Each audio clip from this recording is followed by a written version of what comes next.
Welcome to Fearless with Jason Whitlock. I am Jason Whitlock, your host.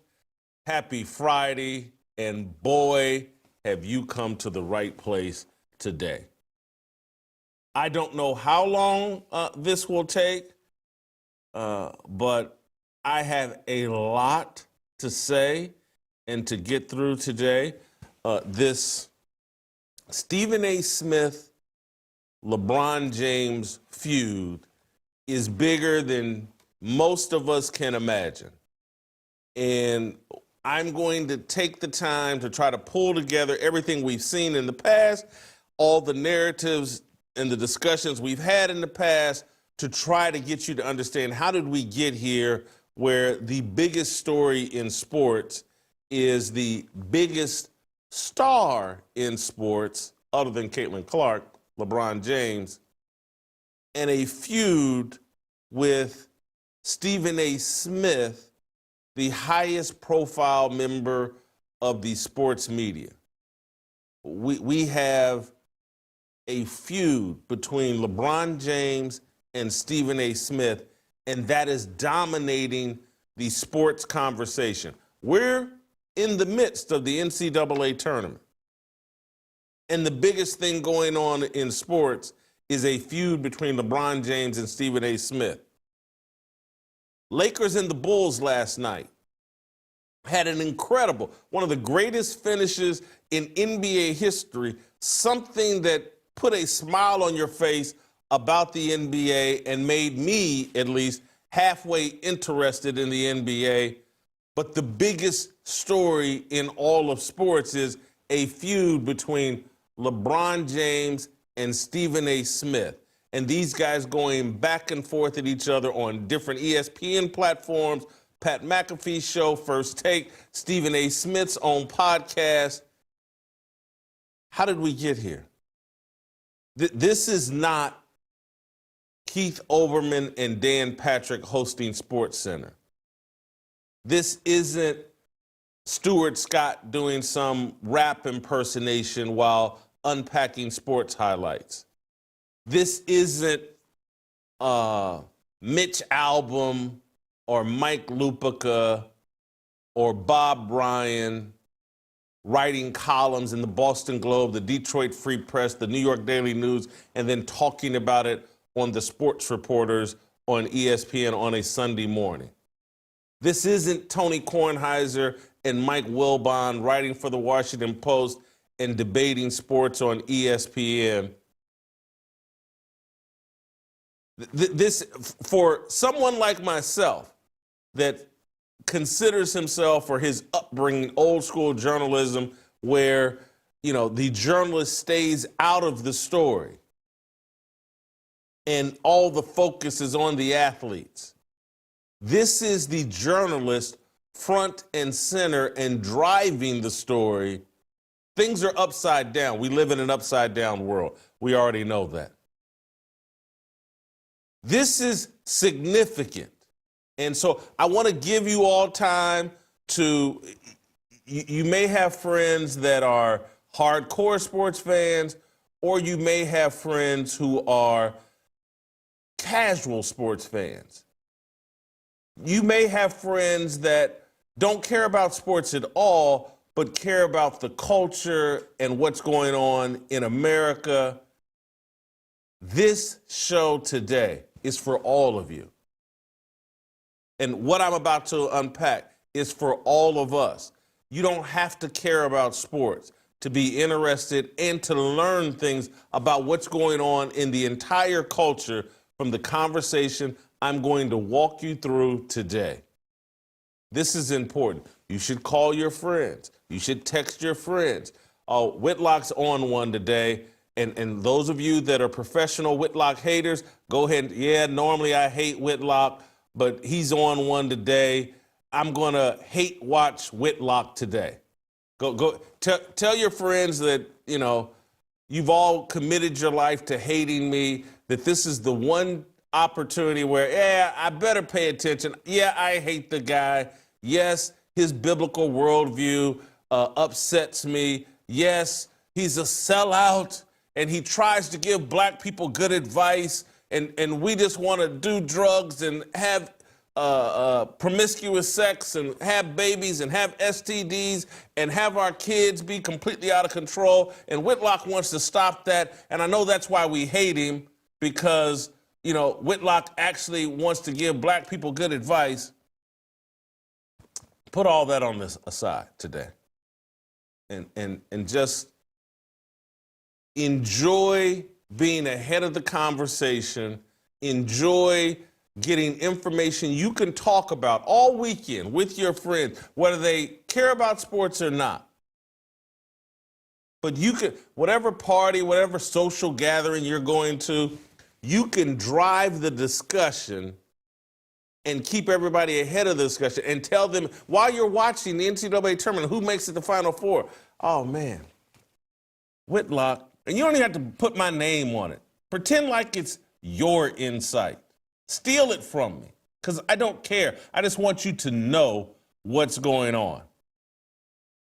I'm going to unpack that for you today, and it might take me 2 hours, might take me an hour and a half, might take me 3 hours. Steve Kim, I believe, is on deck. At some point when I'm done ranting and raving, I may bring Steve Kim into this conversation. I can't guarantee it. I may be so out of breath that I just roll over and be like, I'll talk to Steve on Monday. But I may also want the Korean Cosell's take. But I definitely want you engaged. So, and I want your friends engaged, because I want you to be able to have this conversation away from me, without the baggage of me and all your hatred of me. Because I will say this, today, what I'm going to unpack today, it'll take all the mystery out of why I'm hated. It will take all the mystery. It's going to be so crystal clear, like, oh, this is why we hate this guy. He says things that aren't supposed to be said. He goes where the rest of the alleged truth seekers will not go. And trust me, there are some truth seekers that will go here, but this isn't their lane. But the overwhelming majority of the media, and all this connects to the conversations we've been having all week. When we had Aaron McIntyre on, and I was talking about conservative media, and I didn't even get fully into how we're seeing a reorganization of the establishment. Chess pieces are being moved around the board, and the people that are pretending to be pro-Trump, pro-MAGA, America first, they're being repositioned and reorganized on the chessboard in the conservative media space, and they're reattaching themselves to the establishment. They're becoming the new establishment. That's all connected here in this conversation we're about to have about LeBron James and Stephen A. Smith. So, with that said, give me a moment to further collect my thoughts. And while I collect my thoughts, I want to remind you all and help you all along on your life journey so that you don't make all the same mistakes that I've made. And I've told you guys about my home renovation process, and that I'm now, since late December, 1st of January, I'm now comfortably into my new home after a 13-month renovation. Man, what a journey. I went from, where I was living to like, man, this renovation's taking longer than I thought. And I moved into a one-bedroom apartment right on Demumbrian Street here in Nashville. I was already living in the building. I just moved down because I was like, oh, this will only take 3 more months. Let me move out, but save some money, blah, blah, blah. But one-bedroom apartment, 6th floor, all the crowd noise of all the partying that goes on in Midtown and downtown Nashville. It's been a journey. I elongated the journey, though, when I couldn't decide on the right real estate agent. And that was a process nearly as long as the renovation process. Me moving took dang near 2 years. And part of it was my fault, I have to admit that. And the biggest mistake I made was lurching around trying to find the right real estate agent to get me in the right home, to identify the right home, to put me in position to buy. Finally got Brandy, and she did a great job. But if Glenn Beck, and yes, Glenn, I'm slightly upset with you, if he had told me about the company that he started, Real Estate Agents I Trust, this whole process would have been a lot easier, and I would have bought my house earlier, and I'd have been in my house earlier. And so I'm trying to save you guys the trouble. I'm going to do what Glenn didn't do. I'm going to tell my audience and you all about Real Estate Agents I Trust. They pair you with the top-selling real estate agents in your area. It's someone who knows the best practices, someone who understands the crazy housing market, all that other stuff. Someone you can trust. If you're thinking about buying or selling a home or both, please get in touch with them. You'll see what I mean. Real Estate Agents I Trust. The name says it all. Go to realestateagentsitrust.com. That's realestateagentsitrust.com. Now, I've done for you what Glenn Beck should have done for me. Put you ahead of the real estate game. Anyway, thank you. Thank you, Glenn. Thank you, Real Estate Agents I Trust. Let me open up this conversation about Stephen A. Smith and LeBron James. And I'm going to go right to the beginning of, or the ending of this. You've heard me, and you're going to think like, hey, Whitlock's just repeating what he's already told us. And that's not true. Some of this will be repetition, but I think now we have the full context of what's transpiring here. And I want to start by putting up a poll that I placed on my Twitter feed. Let's go to a full screen, I believe we have, of my tweet with a Twitter poll of Stephen A. Smith and LeBron James. And I asked the question, this Stephen A. Smith, LeBron James feud, whose side are you on? Who are you picking here in this fight? Because, like, I'm telling you, I watched it originally. I was like, well, people are obviously going to decide with LeBron James. Stephen A. Smith is so phony, so inauthentic that how could you not pick LeBron James? You're talking about my audience, the people that follow me. That's who my tweets go out to primarily. That's who's voting in this.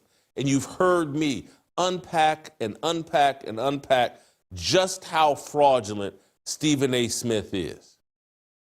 And so I made the assumption that my audience would go, well, I'm siding with LeBron James. You've heard me in recent weeks point out, like, hey, man, there's a side to LeBron James' story that we haven't been telling, that Skip Bayless and Stephen A. Smith perhaps planted the seeds for the animus and the anger and the victimhood mentality that LeBron James exposes every day. And I was like, Skip Bayless started trolling this guy when he was 21. When he was this happy-go-lucky kid just out of high school that was dominating the NBA and leading the Cleveland Cavaliers to great heights. And Skip Bayless starts immediately trolling this guy. You're not Michael Jordan. Michael Jordan would have did this. Michael Jordan would have did that. And they framed up LeBron and his whole narrative as a competition to be the next Michael Jordan, and you're not great unless you surpass Michael Jordan. And I thought they put LeBron in an unfair position. And so I'm thinking my audience, if they're looking at this LeBron James, Stephen A. back and forth, and LeBron confronting Stephen A. courtside, and Stephen A. going on a media tour, a media blitz about this, I thought, well, my audience is going to side with LeBron James. And so I'm shocked. 50% of you said you're siding with Stephen A. Smith, and only 18% chose LeBron. And then I put some other candidates in there kind of as a joke. Are you siding with Bronny? Are you siding with Angel Reese? And I hope we spelled Angel Reese properly, not Angle Reese. But Angel Reese, 16% of you chose Angel Reese. And so when I saw this poll and saw the results, and I'm like, my audience is siding with Stephen A. Smith, I was like, oh, this feud, it's working for Stephen A. Smith. And I'm like, how is that? Why is that? And I'm like, oh, this is brilliant. By Stephen A. Smith's handlers and the people that I've been trying to tell y'all for more than a year. It's probably been 18 months, 2 years now at this point, from the moment I read, nope, not the handlers. I told you I'm going to call for what I want. Not that. When I read Stephen A. Smith's book, I said, this guy's running for president. This guy is running for president. He is the Manchurian candidate. That's where I want to start. Stephen A. Smith is the Manchurian candidate. He's being installed. And they have cleverly, if you look at everything that Stephen A. Smith has been doing, it's been an appeal to the MAGA crowd and to conservatives that, hey, I'm a centrist, I'm a centrist. How many different times have we heard Stephen A. Smith scream, I'm a centrist, I'm a centrist? Every show he goes on to, I'm a centrist, I'm a centrist. Kamala Harris was a bad candidate. Joe Biden was a bad candidate. I could do this, I could do that. I would be a presidential candidate. So what's the greatest thing that Stephen A. Smith's puppet masters, Bob Iger, Disney, the people helping Stephen A. Smith run for president, what's the best thing they could do to help him appeal to the MAGA America First crowd? Oh, let's pit him in a fight with the biggest icon in sports that half of America absolutely hates because of his China leaning, because of his victimhood promotion, because of his support of Black Lives Matter, because of his anti-American values, his kneeling, all of his uncomfortableness or animus towards the national anthem. Who better for Stephen A. Smith to get in a big public feud and fight with than LeBron James?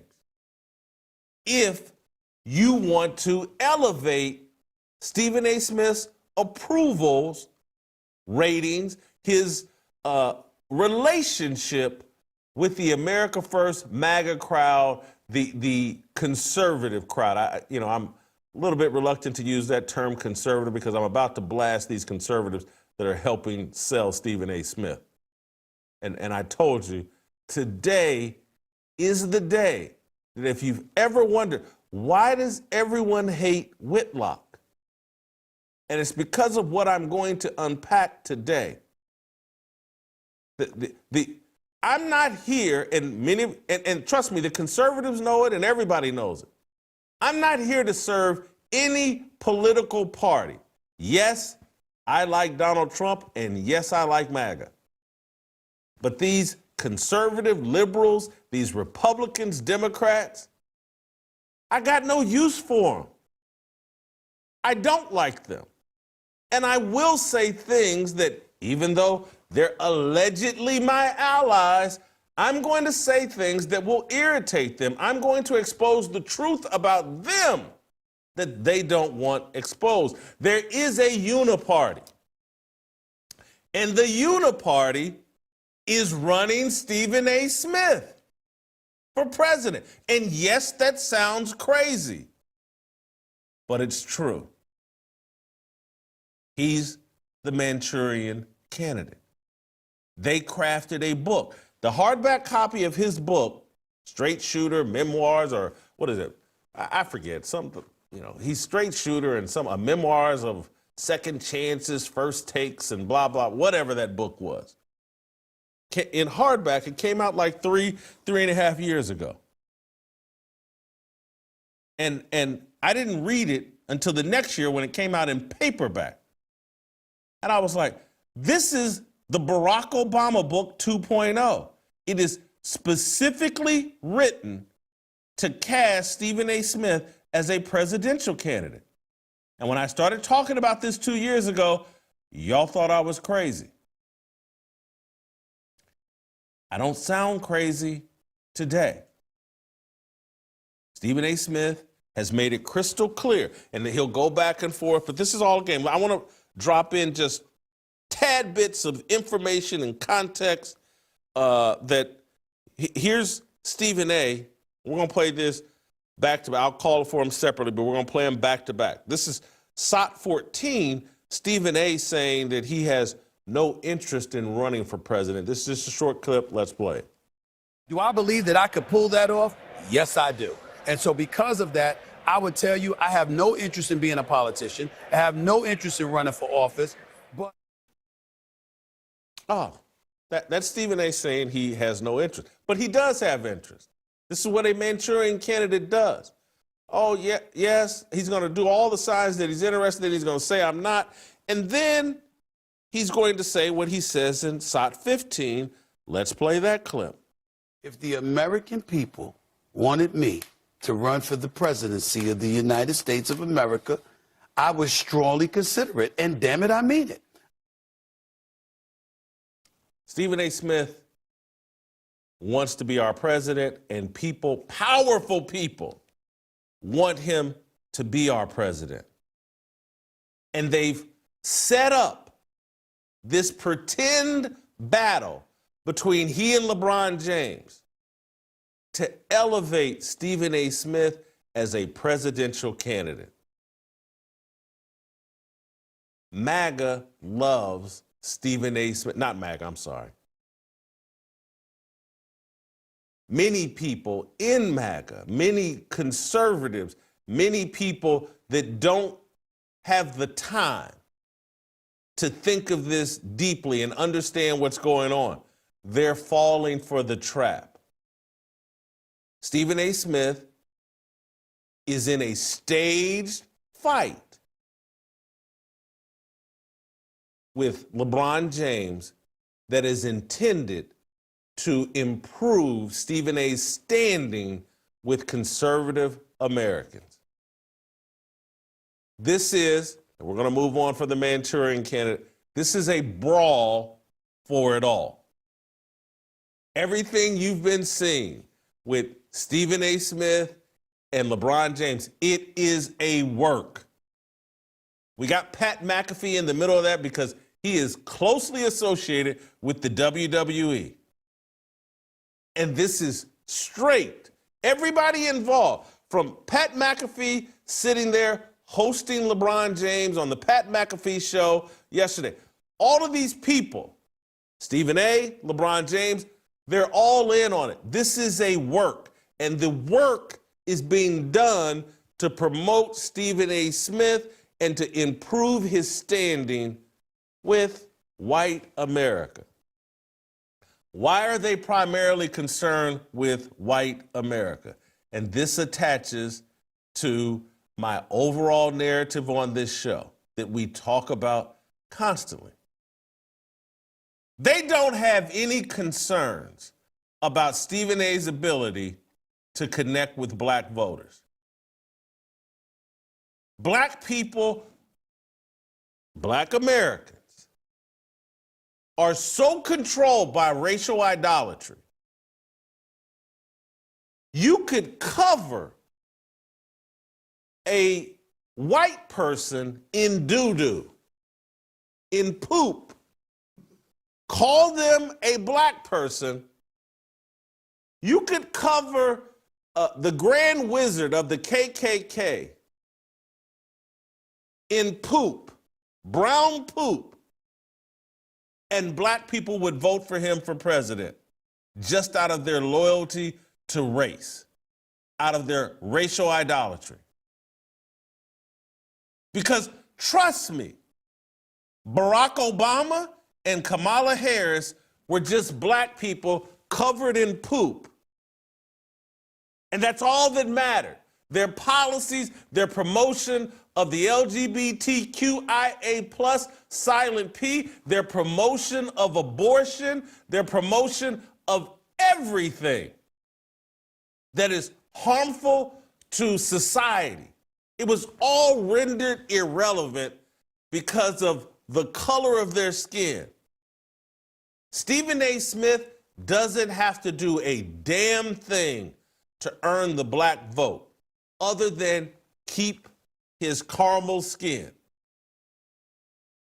And so he is on a campaign, a nonstop. This is why this man is on TV or on podcasts or doing interviews 24 hours a day.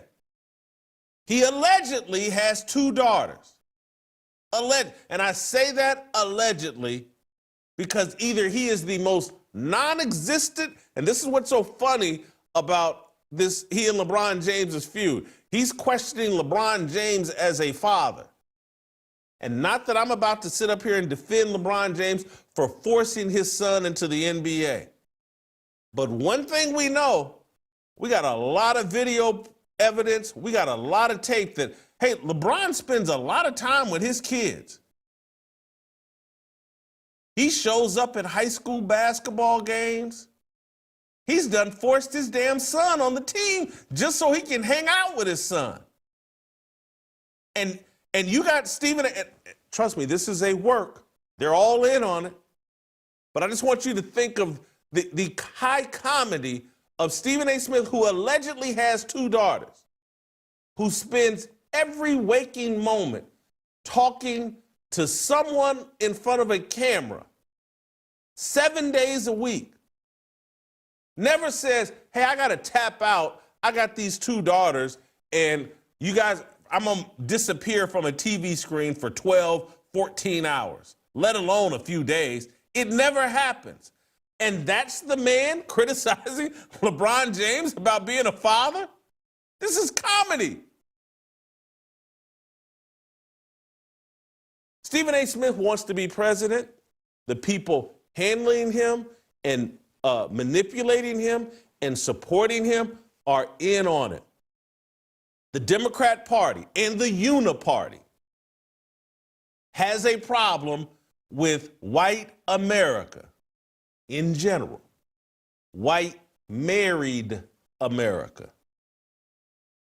White folks that are in a marriage won't get on board with the Democrat Party. And the Democrat Party is determined to capture some of that, to steal the MAGA energy, to make sure that this whole MAGA America First thing ends with Donald Trump. That's what this is all about.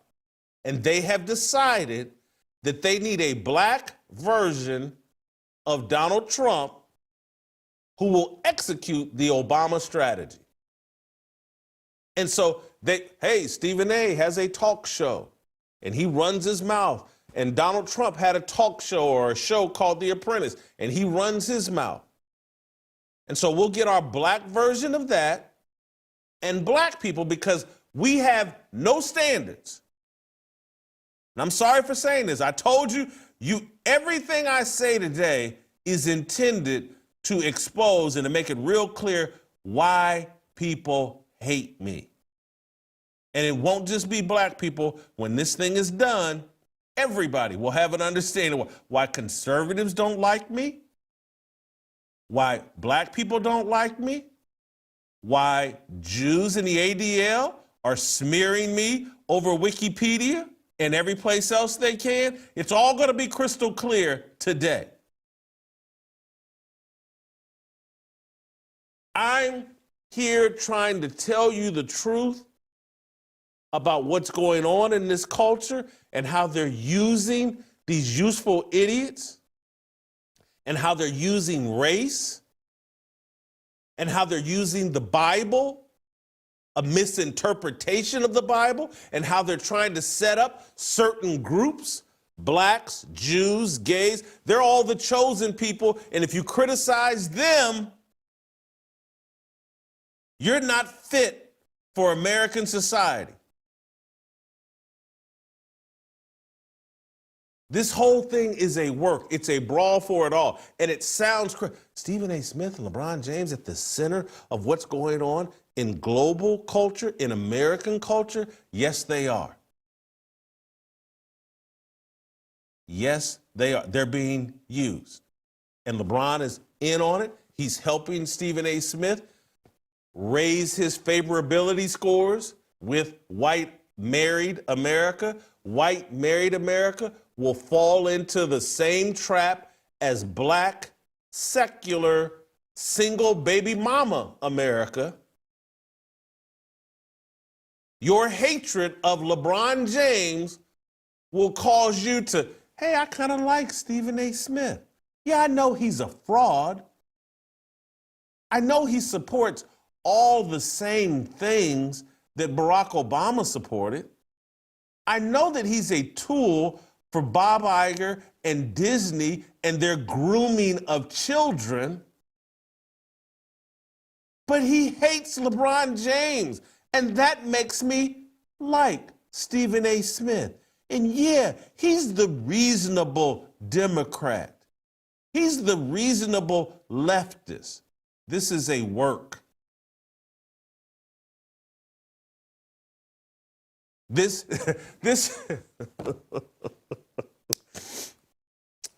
they have moved us all into the clown show. And I'm not there yet. I'm about to get there. Hold on.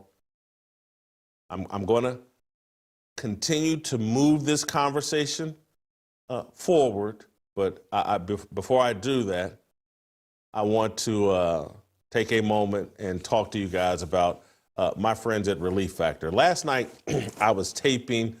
I was at my home studio, and we were taping the first episode of Bring Your Own Guitar, me and Jeffrey Steele. And it was comical. Jeffrey, right before we start the show, he brings out this little packet of pills, just like this, and he's sitting in my studio, and he's about, and I was like, hey man, did you steal some of my Relief Factor? And he was like, no man, a buddy of mine got me to taking these. He had this knee surgery and he couldn't deal with the pain. He started taking Relief Factor, and he told me that like nothing has given me more relief from my knees than this Relief Factor. Jeffrey gets in the habit of taking it. Jeffrey's this legendary country music songwriter and performer here in Nashville. He's one of my best friends. You've seen him here on the show. We'll be doing this BYOG stuff together. But Jeffrey is like in his early 60s, and every morning, this guy hops on a bike and rides for 30 miles. Every morning. And he said this has been relieving the strain and the stress and the pain, the inflammation that comes from biking 30 miles every day at 63 years old. This stuff is amazing, and it's only $20.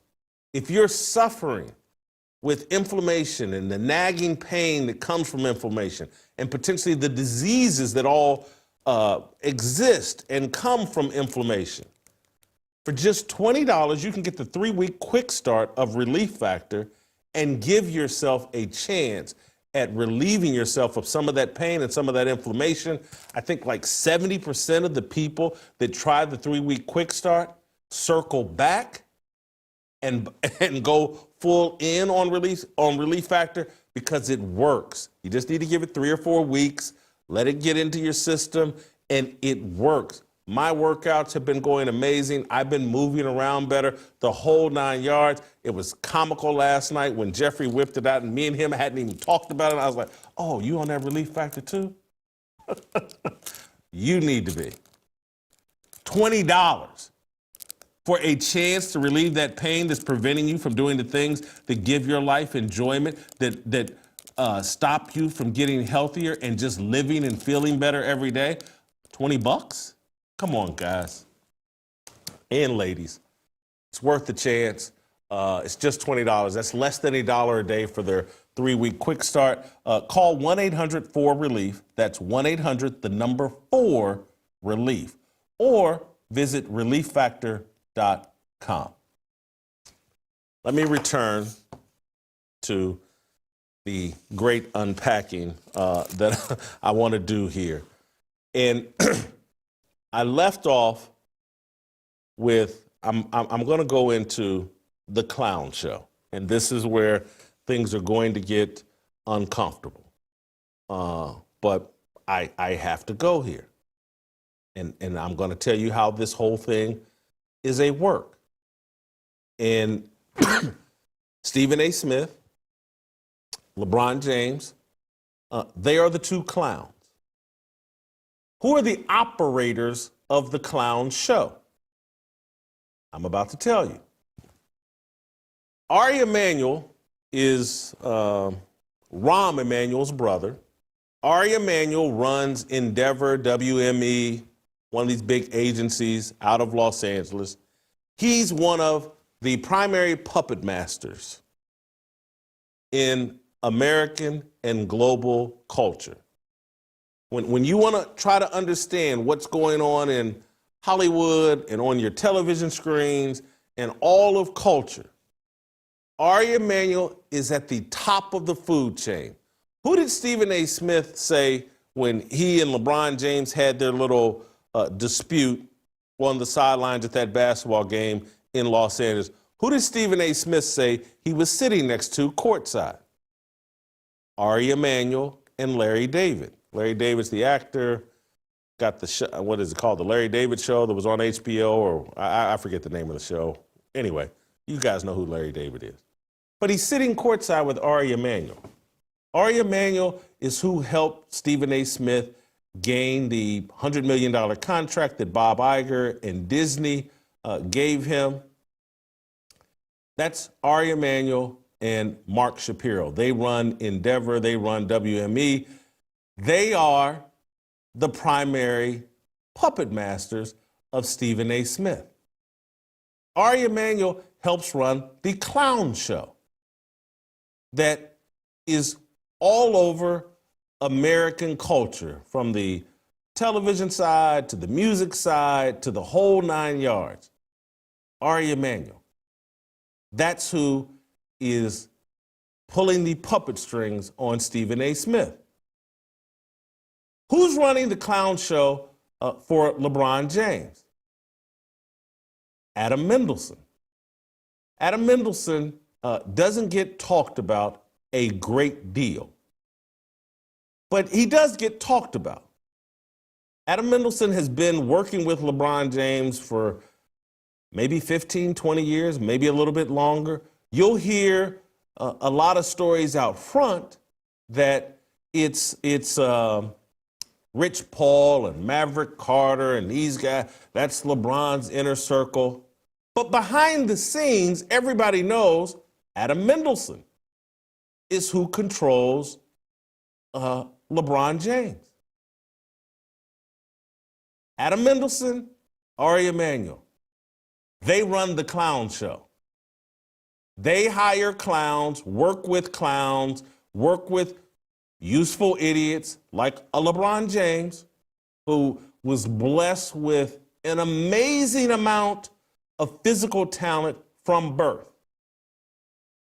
has no reason in this American culture we've designed to develop intellectually.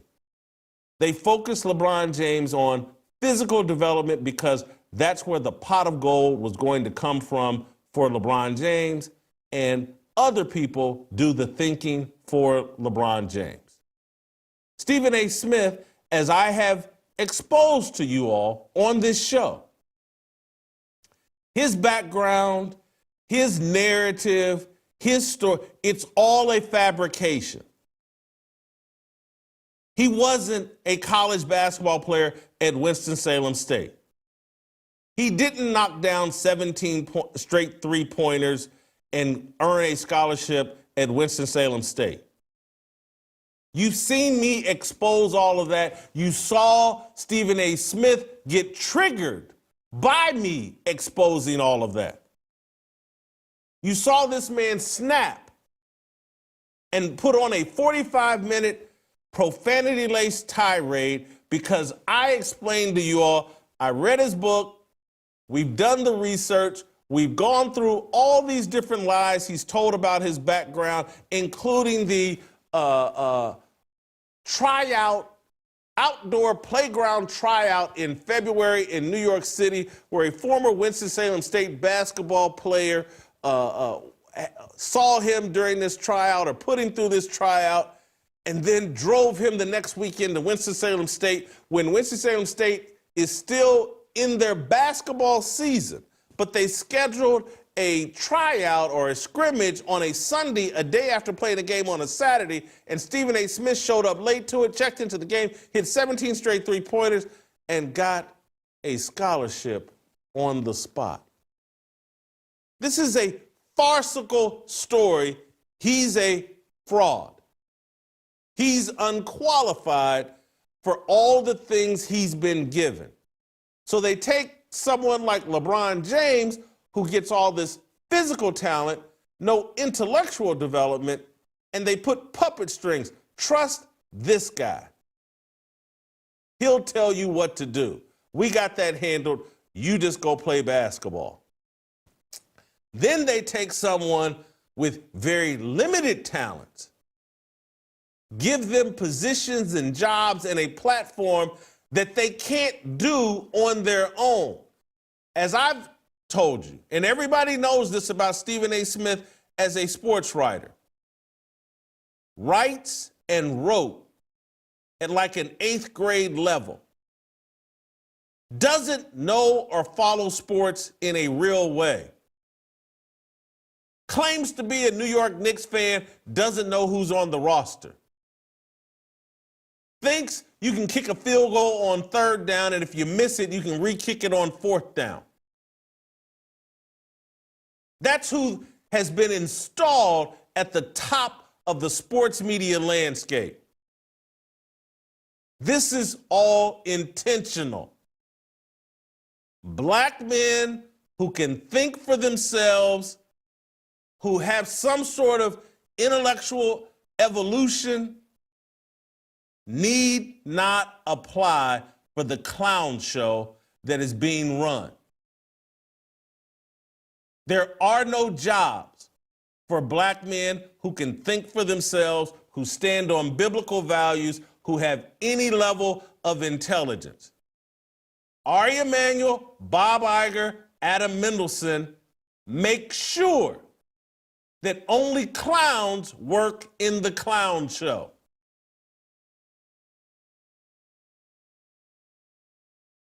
If you want to know why I'm hated, why I'm dangerous, why they keep a thumb on the scales against me and this show, you're going to find out today. They don't want you to know that they're running a clown show and that they only pay. LeBron's a billionaire. Stephen A. Smith has now got a $100 million contract. They only pay for clowns. And you wonder why so many people act like clowns? You wonder why Stan Verrett is watching right now today and can't wait to hop on Twitter and be a clown and object to the things that I'm saying.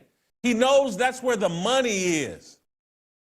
If you want to know why Mark Jones, the ESPN broadcaster that calls the basketball games, gets on social media, goes during the broadcasting of games and acts like a ghetto clown, acts like he hates white people while married to a white woman. The clown show requires it. It's the only way to get paid. These things aren't happening organically or accidentally. This is all orchestrated and manipulated. There are people running the clown show. And everybody's in on it. Everybody's in on it. They're good with the clown show. As they degrade American society, all of our society, that we all have to exist in. I hope you can follow this. I hope that what I'm about to say doesn't make some of y'all go, click, I'm done. Whitlock's gone too far. But just look around the world. What's this dude's, Volodymyr Zelensky, the guy running the Ukraine? That's some kind of comedic clown that they've made the president?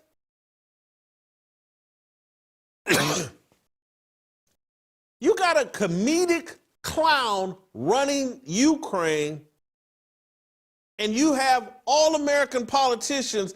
How much more money can we pour into Ukraine and Zelensky, this clown we've installed, so that we can promote World War III?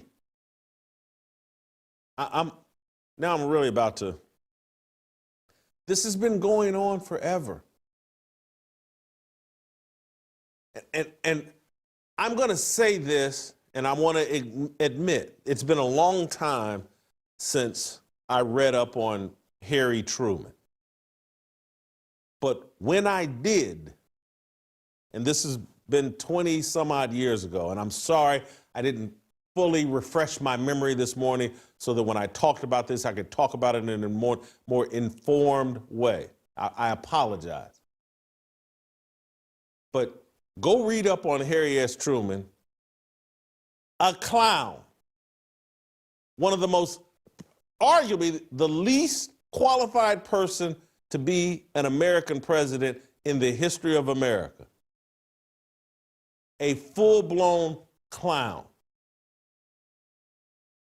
And you wonder why Tucker Carlson and others are like, did we do the right thing dropping those bombs in Japan? Or did America install a clown willing to drop those bombs on Japan? Most people argue, like, hey man, Japan was done. We had won. There was no need to drop those bombs. And trust me, everybody's triggered. Oh, how dare Jason Whitlock question anything we did related to World War II? Because I got free speech. I'm an American citizen. My rights are given to me from God according to the Constitution that George Washington and those guys wrote up.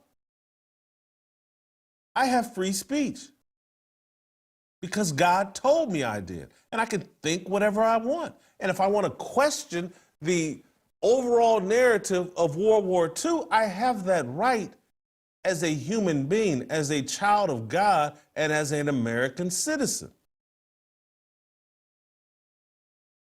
But there's been a clown show being run.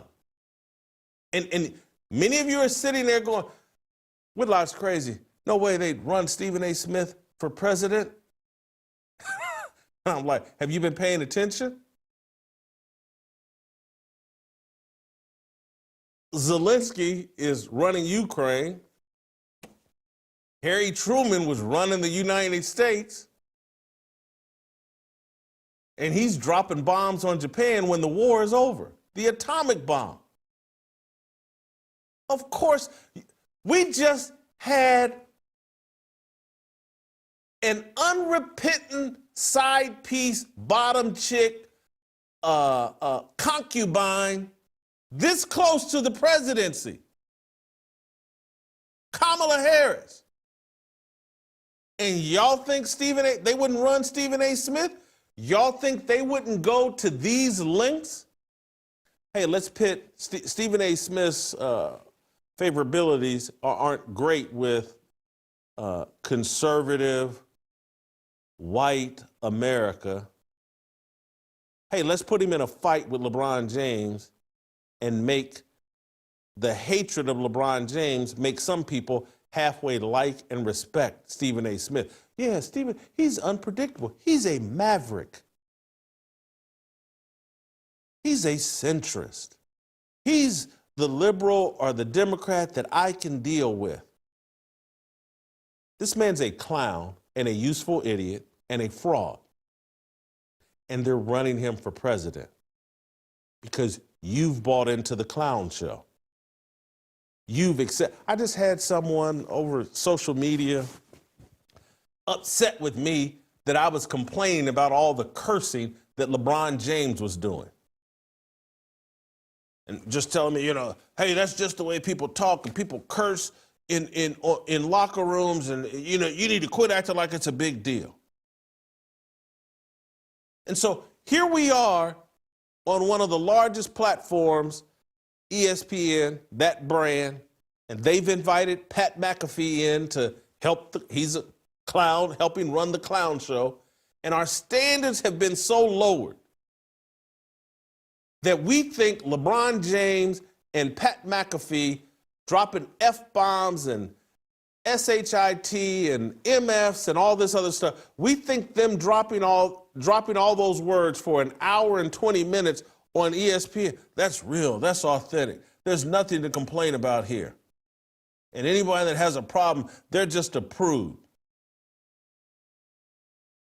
Just an old man that doesn't get it. Man, I can curse with the best of them. At one time, you could put me in the cursing Olympics, and I guarantee you I would medal every time.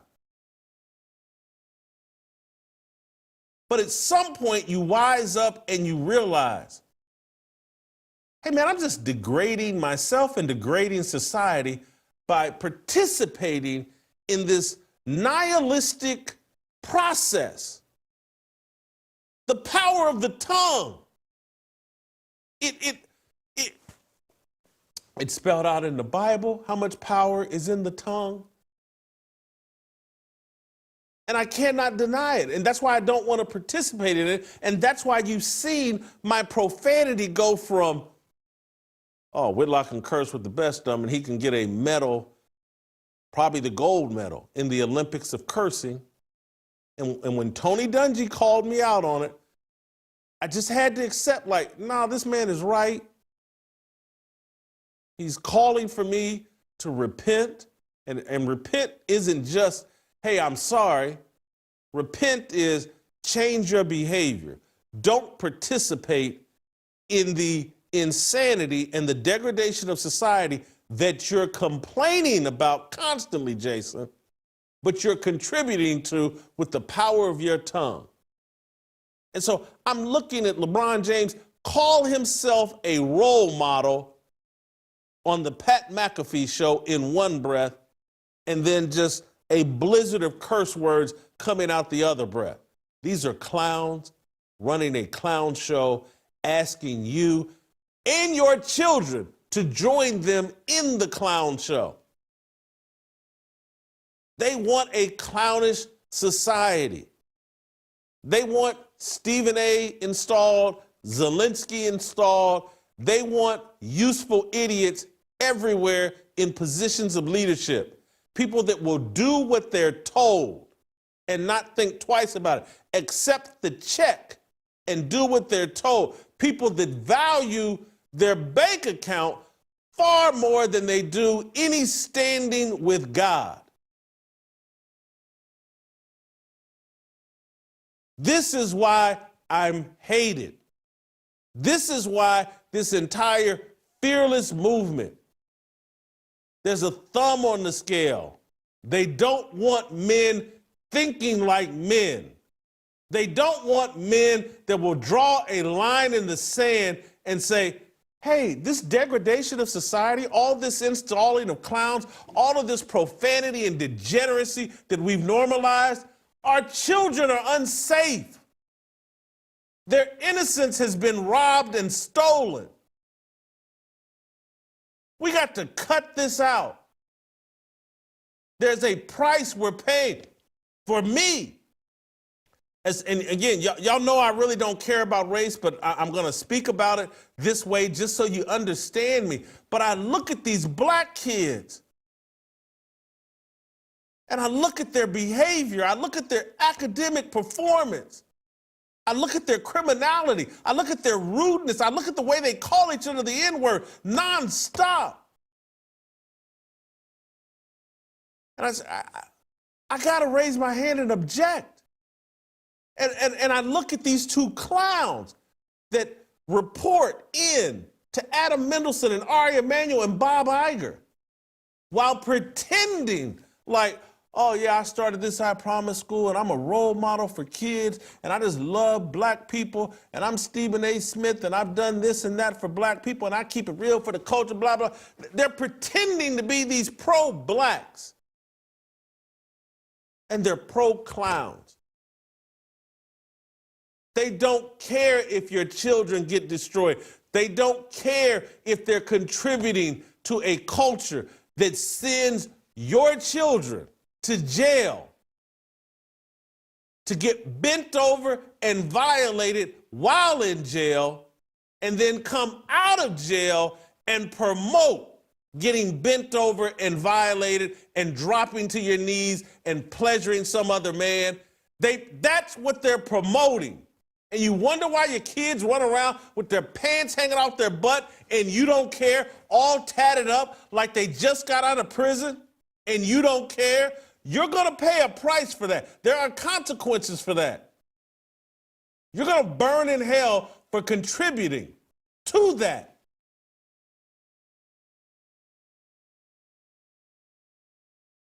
And so the person, oh, you don't understand, cursing is keeping it real. And this is somebody that... No, man, we got to be smarter than that. We got to be better than that. I'm a role model while I sit here on TV knowing kids are watching me, taking their signals from me, and I'm just going to curse pervasively for an hour and 20 minutes for no reason. You're talking to a former gold medalist in the Profanity Olympics. And even when I was a gold medalist in the Profanity Olympics, I could go on television and say, hey, man, there's young people out here watching. My mom and daddy are out here watching. I'm not going to make this kind of fool out of myself. I'm on national TV. Now, if I want to go to a strip club and talk like a gangster rap idiot, do it there. You're not on national TV. There aren't kids watching. But this is the clown show that's being run. This is Disney. This is ESPN. Calls themselves the worldwide leader in sports. Where are they leading you? Straight to hell. Straight into behavior and a standard of conversation that degrades American society. This is not an accident.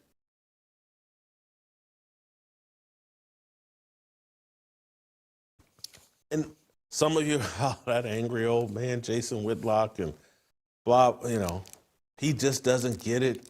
He's not part of the modern society. I don't want to be a part of it.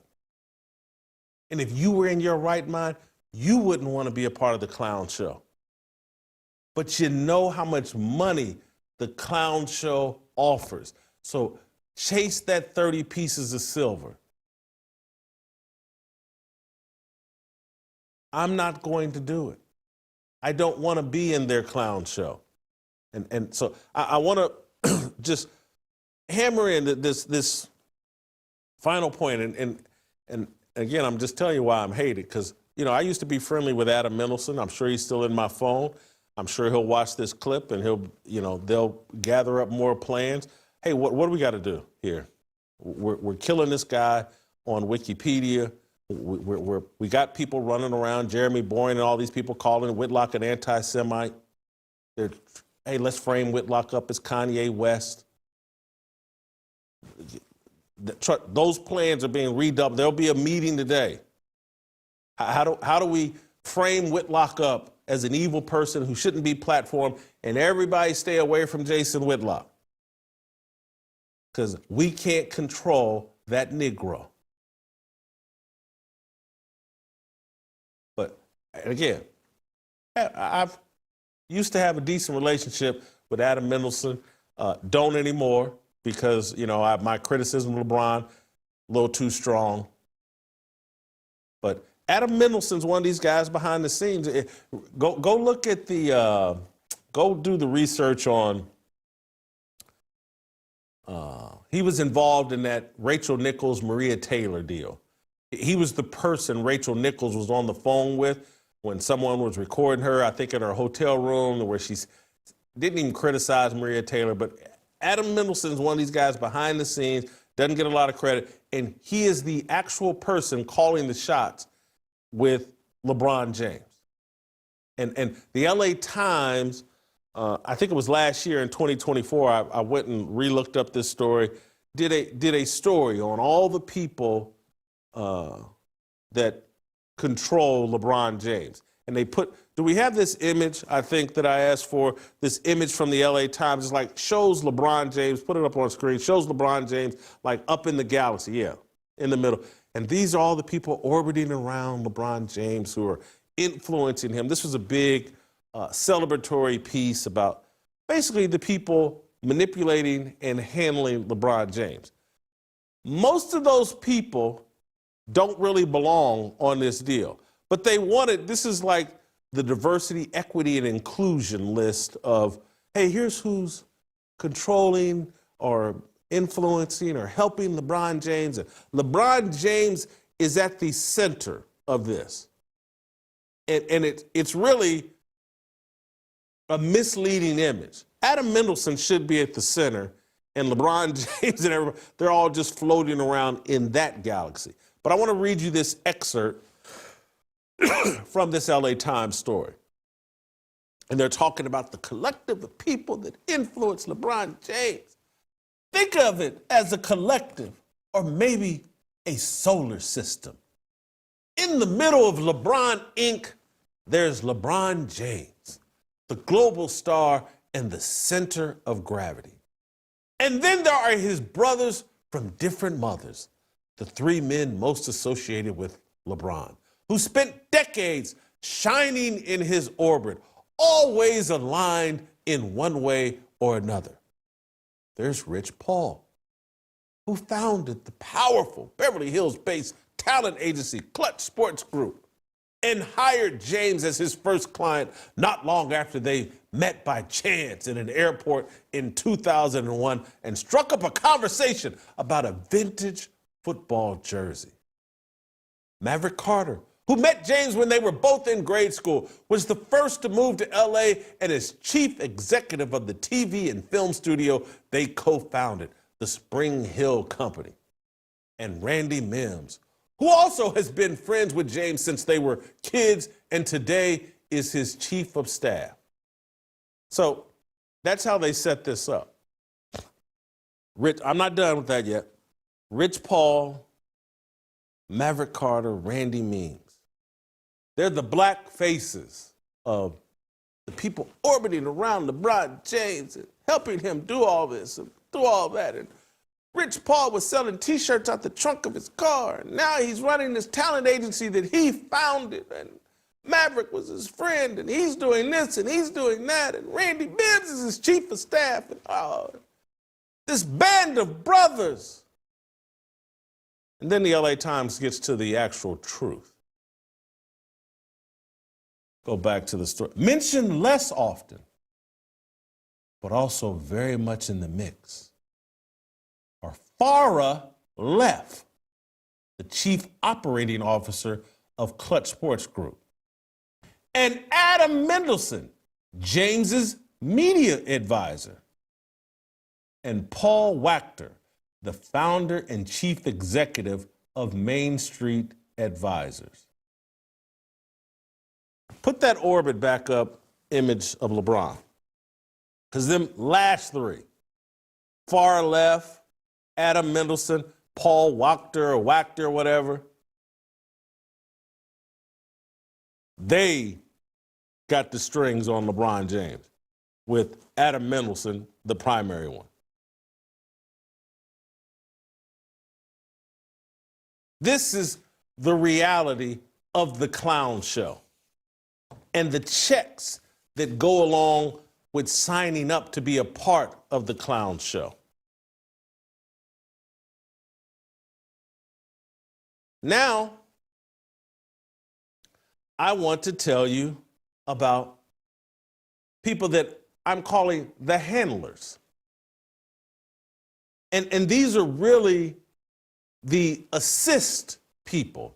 These are the John Stocktons, the Magic Johnsons, the Steve Nashes. They're throwing LeBron and Stephen A. Smith alley-oops. And this, particularly as I go here, and I'm telling you, this is why I'm hated. And I don't hate any of these people I'm talking about, but they won't like me, will be dissatisfied with me. What people are, Whitlock shouldn't do, don't call out the conservatives. We're all one team.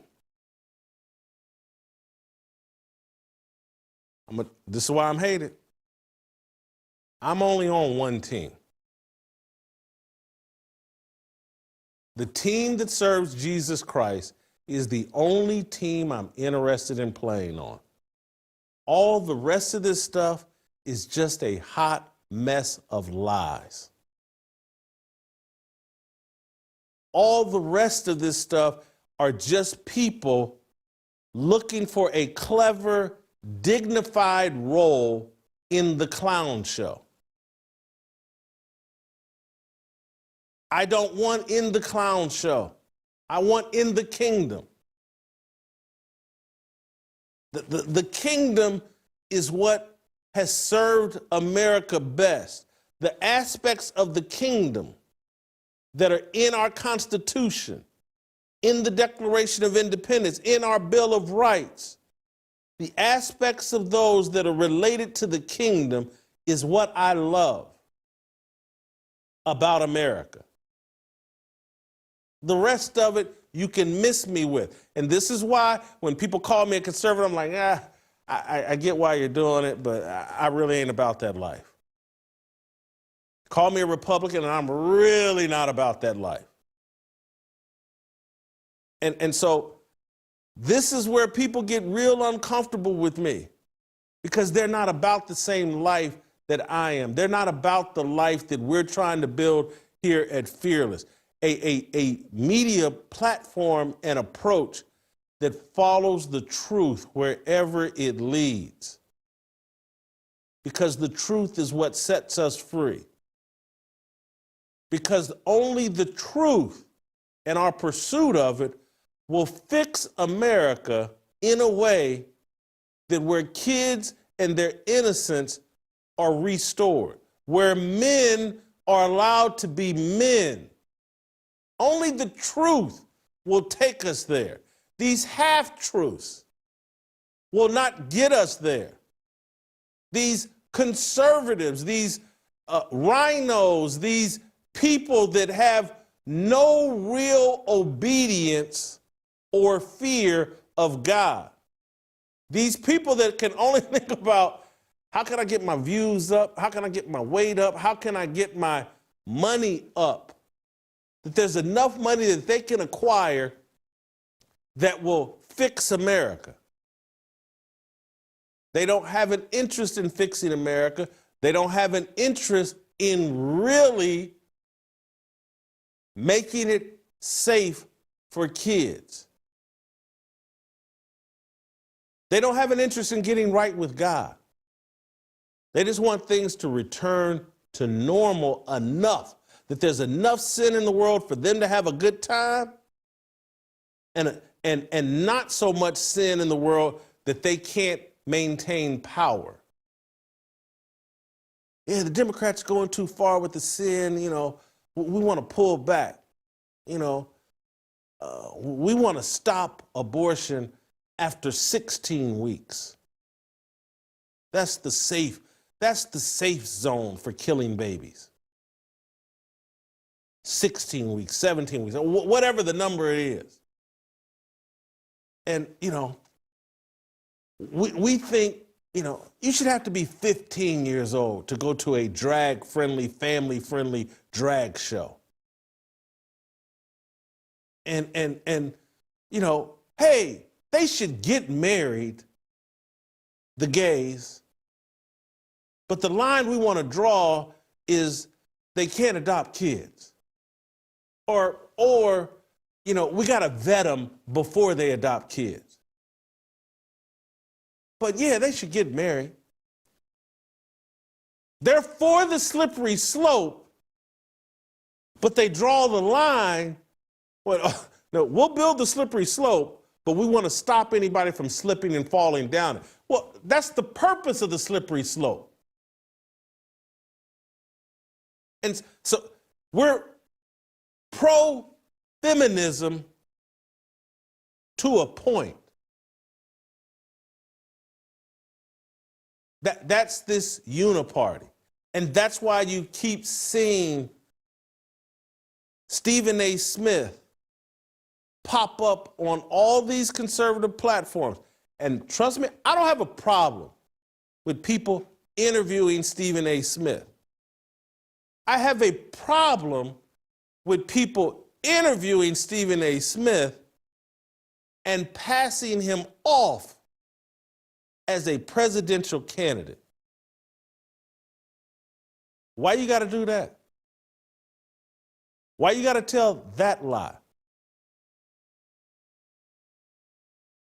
Why do you have to usher in and promote the clown show, the degradation of global and American society, the legitimizing of useful idiots and clowns as leaders?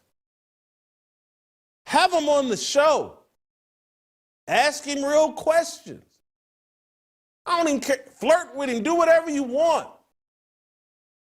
But passing him off like he's qualified for leadership in America, this is comical to me, and it's people raising their hand and saying, I want that clown show check too. And this first clip, I'm gonna play Megyn Kelly, and y'all know I like Megyn Kelly because I'm very vain, and Megyn Kelly's very attractive, and so you know I like her. I'm real easy to read. I like pretty women. But I don't like this. Play the clip. I actually consider there's a lot of buzz about you because the Democrats desperately need somebody with charisma, personality, strong views, and smarts who maybe isn't a partisan hack, that's all you, to step in and say, I will help you.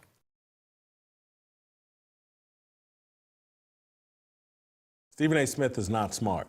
Stephen A. Smith is someone that's been handed a bunch of money and handed platforms by the people running the clown show. Stephen A. Smith, in his own memoir, acknowledged flunking, repeating the fourth grade, and some counselor, he's on tape somewhere talking about a counselor in 11th grade, laughed at the thought of him going to college. And they had to, in order to get Stephen A. Smith a college degree, they had to ship him down. He lived in New York. They had to ship him down to North Carolina and Winston-Salem State University. And I'm sorry, I'm telling y'all, this is why I'm hated, because I say things that are true, that are uncomfortable, that you're not supposed to say. But anybody that went to Winston-Salem State, particularly back in that time, and it's probably still true today, if you had a heartbeat and a GPA over 1.0, you could get into Winston-Salem State in the 1980s. Maybe even true today. I don't know. And I apologize to those of you at Winston-Salem State that are offended now. You said I've denigrated your college degree, but you know I have not told a single lie.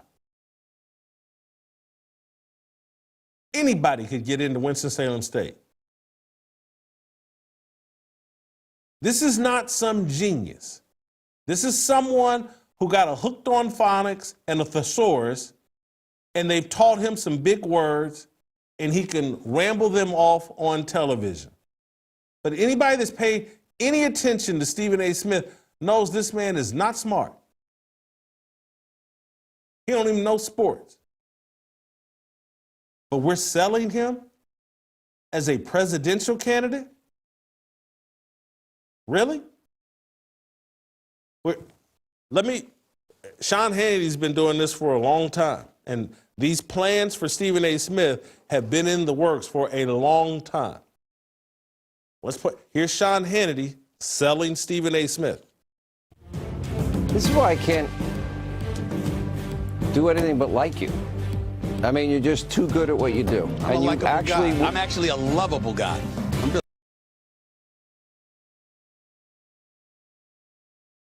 What and you know, he has every right to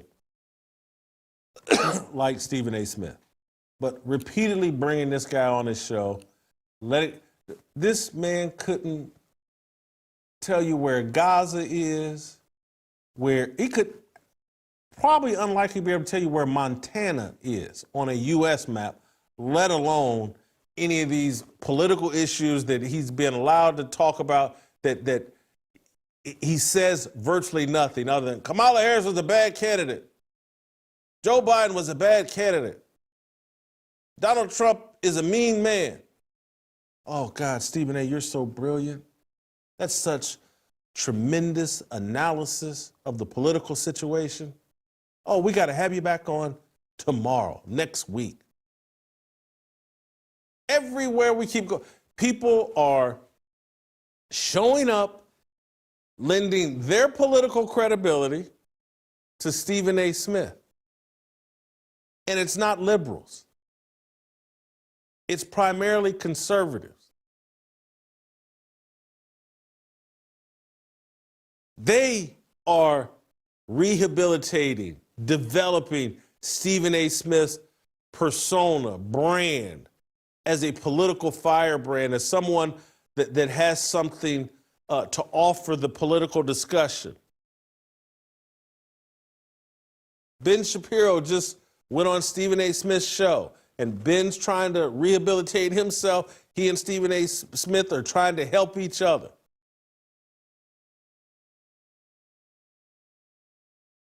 But this is the conservative con that is going on. I'm telling you, I have Stephen A. Smith on. I'd love to have Stephen A. Smith on this show. And I would be respectful towards Stephen A. Smith, but I would tell no lies. This man is not qualified for any type of leadership. This man is a pathological liar. I just, let's play SOT number 11. Stephen A. Smith saying that, you know, his college career was destroyed when he broke his knee in half in practice, and he's got a 45-inch screw in his knee. Let's play SOT 11. My bone cracked in half. I still have those knee pains to this very day. Still. In the knee that still has a 6-inch screw in it that I never took out. This is a pathological liar. And he's a presidential candidate. And his qualifications might be that he's a pathological liar. I lost my 6-inch screw that we used to keep on the desk. But 6-inch screw is probably like this, or at least that's what I tell ladies. He says he has this in his knee. Now go look at your knee and think, could you have a 6-inch screw in your knee? Stephen A. Smith weighs probably 170, 165 pounds. He's about 6'1".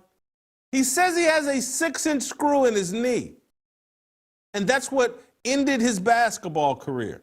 This is a pathological lie. He's lying for no reason. He's lying because that's what he does. And everybody knows this. As I've walked you through, if he has a 6-inch screw in his knee, he's the first recipient of a knee-gina surgery, where they put a vagina in his knee so that it could hold a 6-inch screw.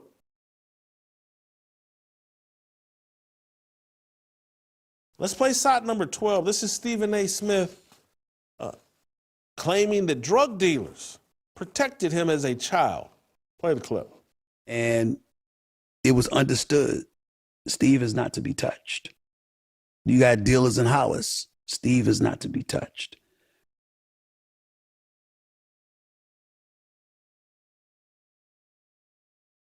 Pathological liar. It's claimed in his book that, you know, he got arrested outside of Detroit, Michigan one night, leaving a Pistons game. He's traveling with 2 white colleagues and peers. He's driving the car. He gets pulled over. Police arrest him for no apparent reason or whatever. They lock him up, and he had to call a woman in Atlanta, I think, that worked at CNN or something, and she got him out of jail, and because he was $50 short of paying some fine. This is in his book, this farcical story that was told to cast him as like, yeah, I went through the black experience. I got pulled over and arrested by the cops. And if it wasn't for this, I'm outside of Detroit, but a black woman in Atlanta called the police outside of Detroit and got me sprung from jail because I didn't have the $50 to pay the fine to get out of jail. But I'll never mention the names or what happened to the two white people that were in the car with me that I didn't call them, ask them for $50 to get me out of jail. I called some woman in Atlanta, and she called the police in Michigan. And that's how I got out of jail. This is a pathological liar. And maybe that's the qualifications for politics. You have to be so comfortable lying constantly that maybe he is the perfect candidate for president. Here's Stephen A. Smith with his infamous, famous 17 straight threes stories. Let's play that clip. Brought me down for a tryout. The coach put me on the basketball floor against the starters. I dropped 17 straight three-pointers. Wow. And he gave me a scholarship on the spot. Damn.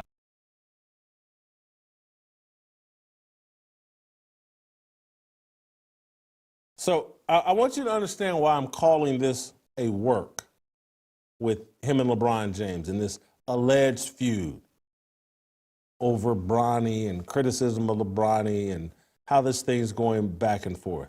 And this is what, this is a work. This could only be the WWE. Because this type of storyline only exists on scripted television, where LeBron James and Stephen A. Smith could be conducting a feud. And LeBron James, just a basketball player, intellectually limited. You get in a feud, a name-calling back and forth with somebody, and you get to go on the Pat McAfee show to respond or explain your side or to take cheap shots at Stephen A. Smith. And at no point does LeBron James say to Pat McAfee, this man claims he got a basketball scholarship after knocking down 17 straight three-pointers in a trial. I ain't even never knocked down 17 straight three-pointers. This man went on TV or he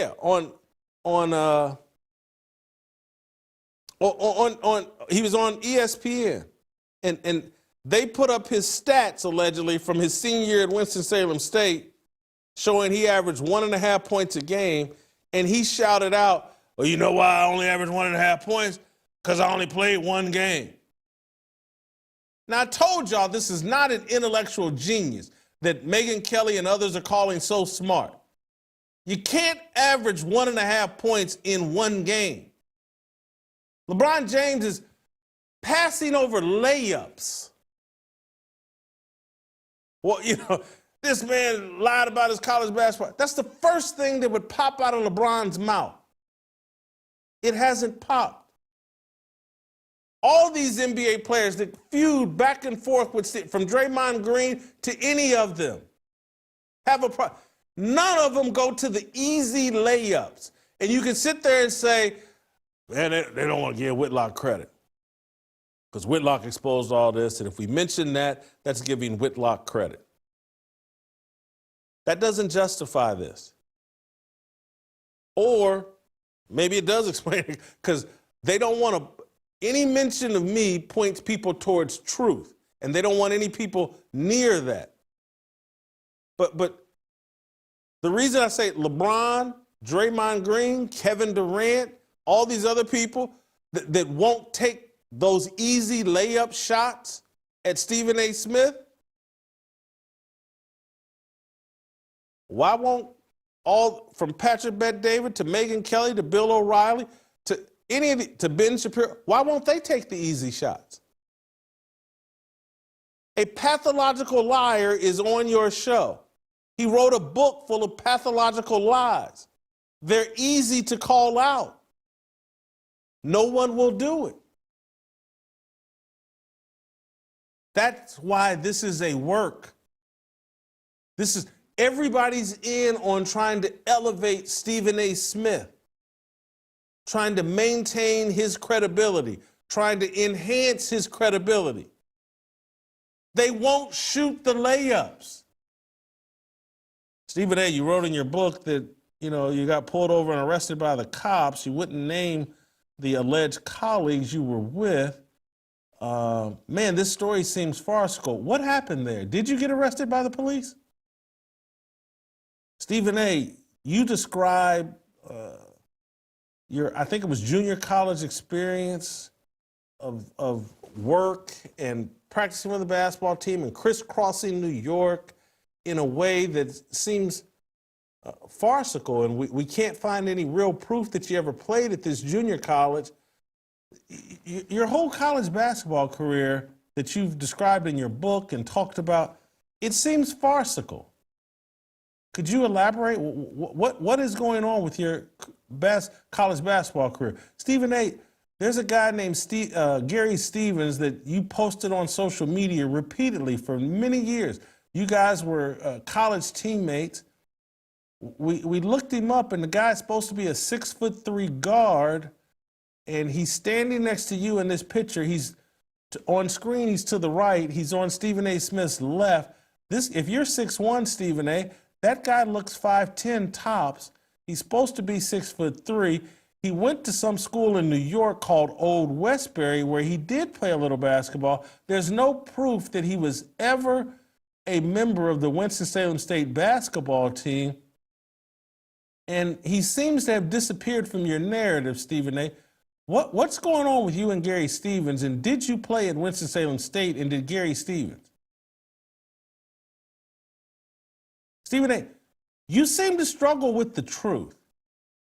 You seem to have this exaggerated story about, why would drug dealers be saying don't touch Stephen A. Smith, the kid that was so stupid he had to repeat 4th grade? Because they had this vision of you as some great American hero that was going to save black people. That's what the drug dealers thought in Queens, New York? That the drug dealers, hey, that kid may be president. You know that retarded kid that repeated 4th grade?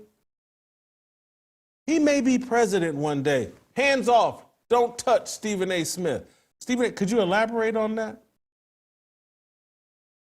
No one will take the layups. Who's advising all of them? What game are they in on? Are they represented by WME, Ari Emanuel, Mark Shapiro? Do they sit around and secretly say, hey man, Bob Iger and Disney control ABC, and one day I may want to get a check from them, or they've now moved into the podcast space and they're floating money and pouring money into that, and if I call out their Manchurian candidate, if I call out the guy they've invested all this money in to be the Black Trump with the Barack Obama agenda, am I cutting myself off from money?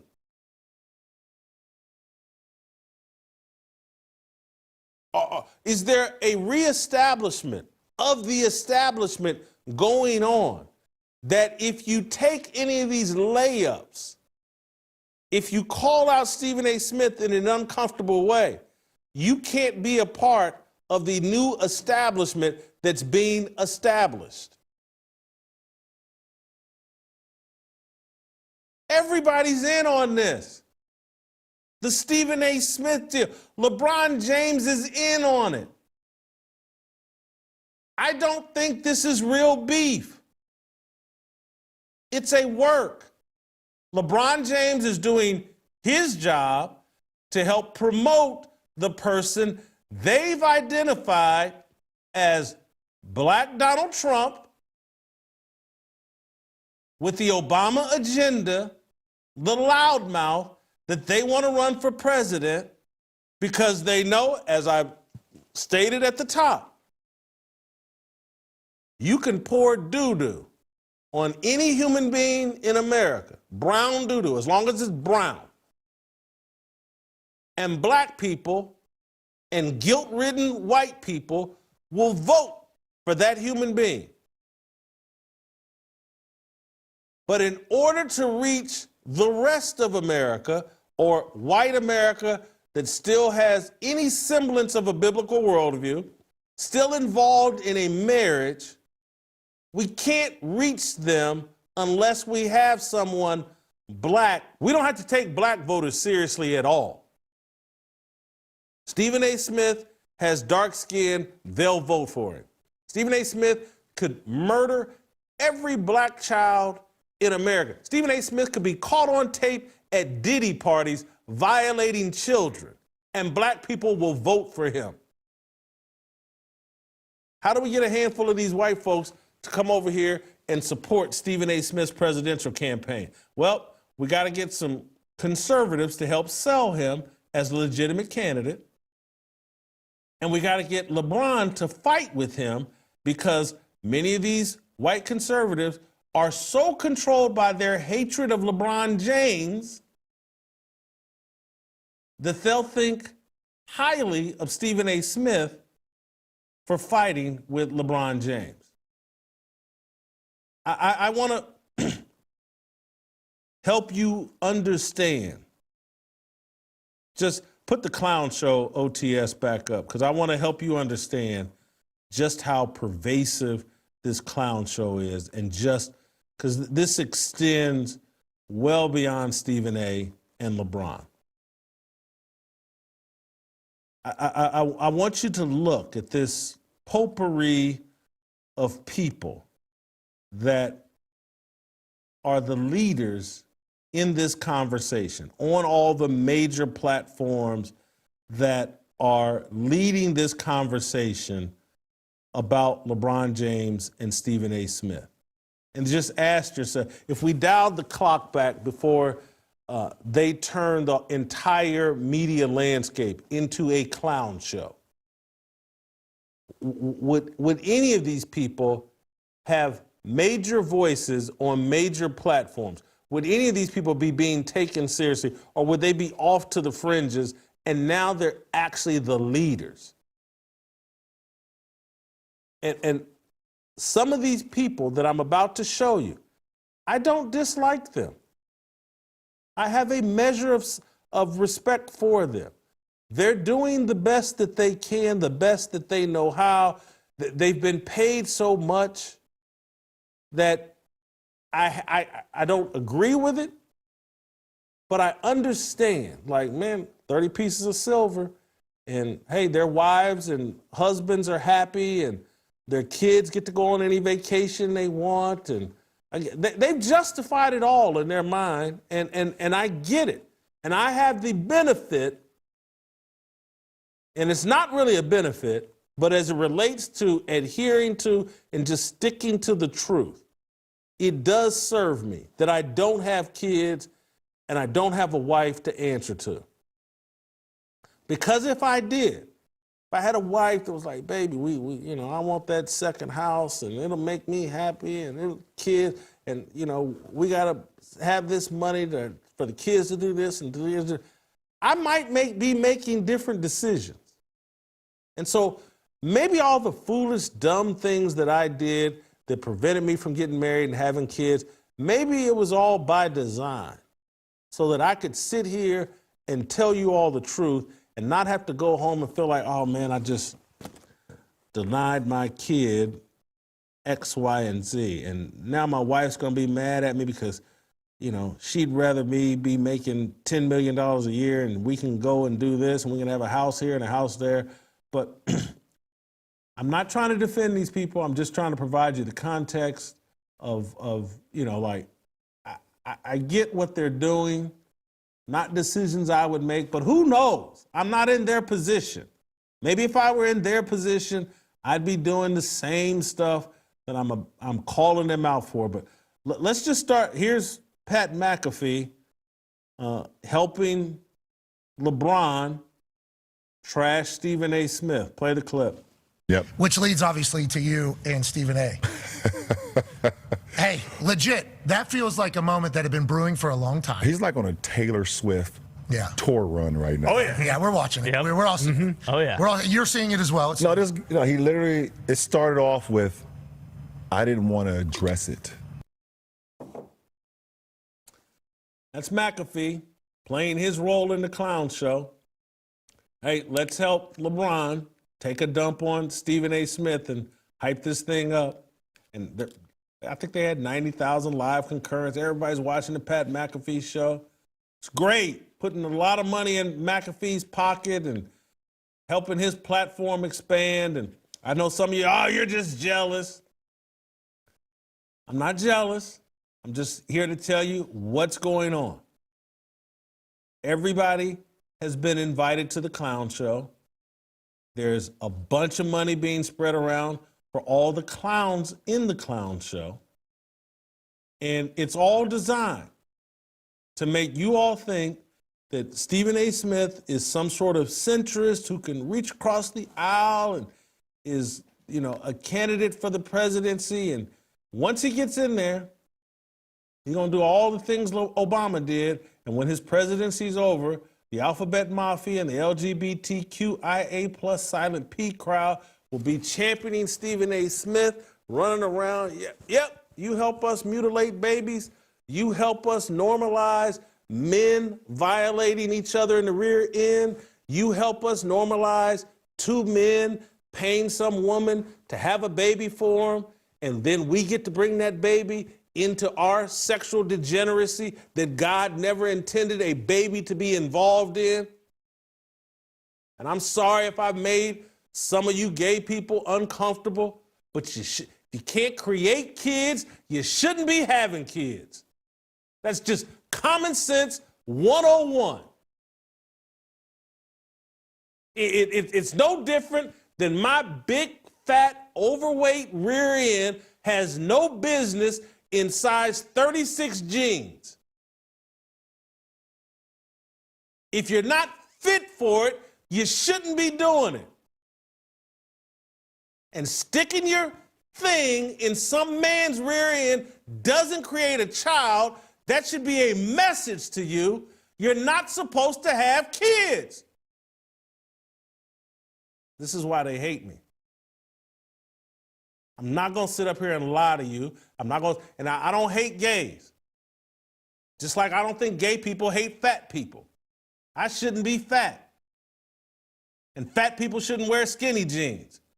And gay people shouldn't be paying people to have kids for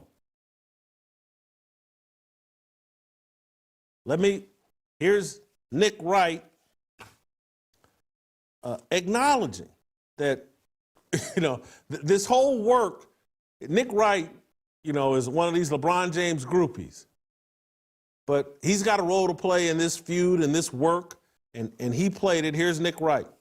And now the guy makes fun of you on Instagram and takes a couple jokes at your expense on McAfee, and you're letting everyone know, actually, no, never liked him. Quote, he'll smile in your face and stab you in the back. That's why I don't like him. You always claimed you had no problem with LeBron. You always claimed he only had a problem with you. Was there something personal before? LeBron wouldn't talk to him. That was the problem.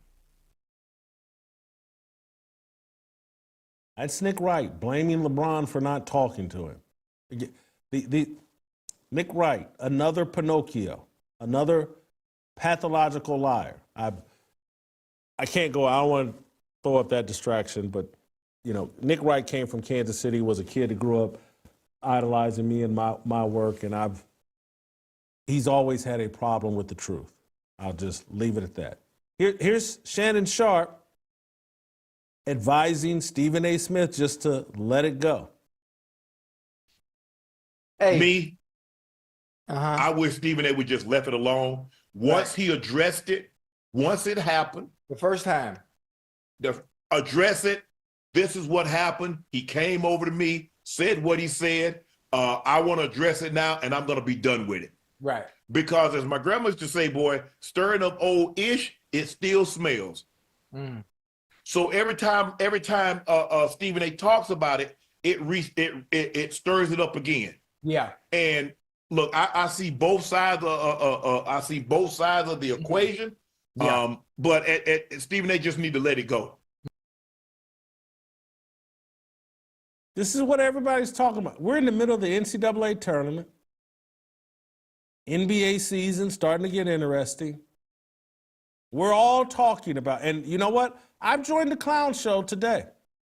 We're all talking about Stephen A. Smith and LeBron James. Now, what I do think I'm doing different here is I'm trying to tell you the importance of this clown show.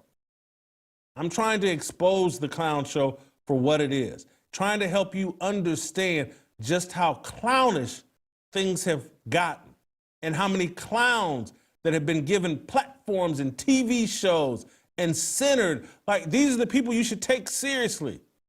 And they're all clowns. Here's another one, Matt Barnes, one of the biggest clowns. Pathological liar, easily triggered violent idiot, given a TV show by the Puppet Masters, the All the Smoke podcast promoted everywhere so that Matt Barnes and Steven Jackson, two clowns, can be leaders of a discussion. They got Steven Jackson, a gang member, and someone, shooting up outside a strip club. When George Floyd died, now, Steven Jackson is the leader that we need, and Steven Jackson's important. But I'm off on one. Let's play the Matt Barnes clip.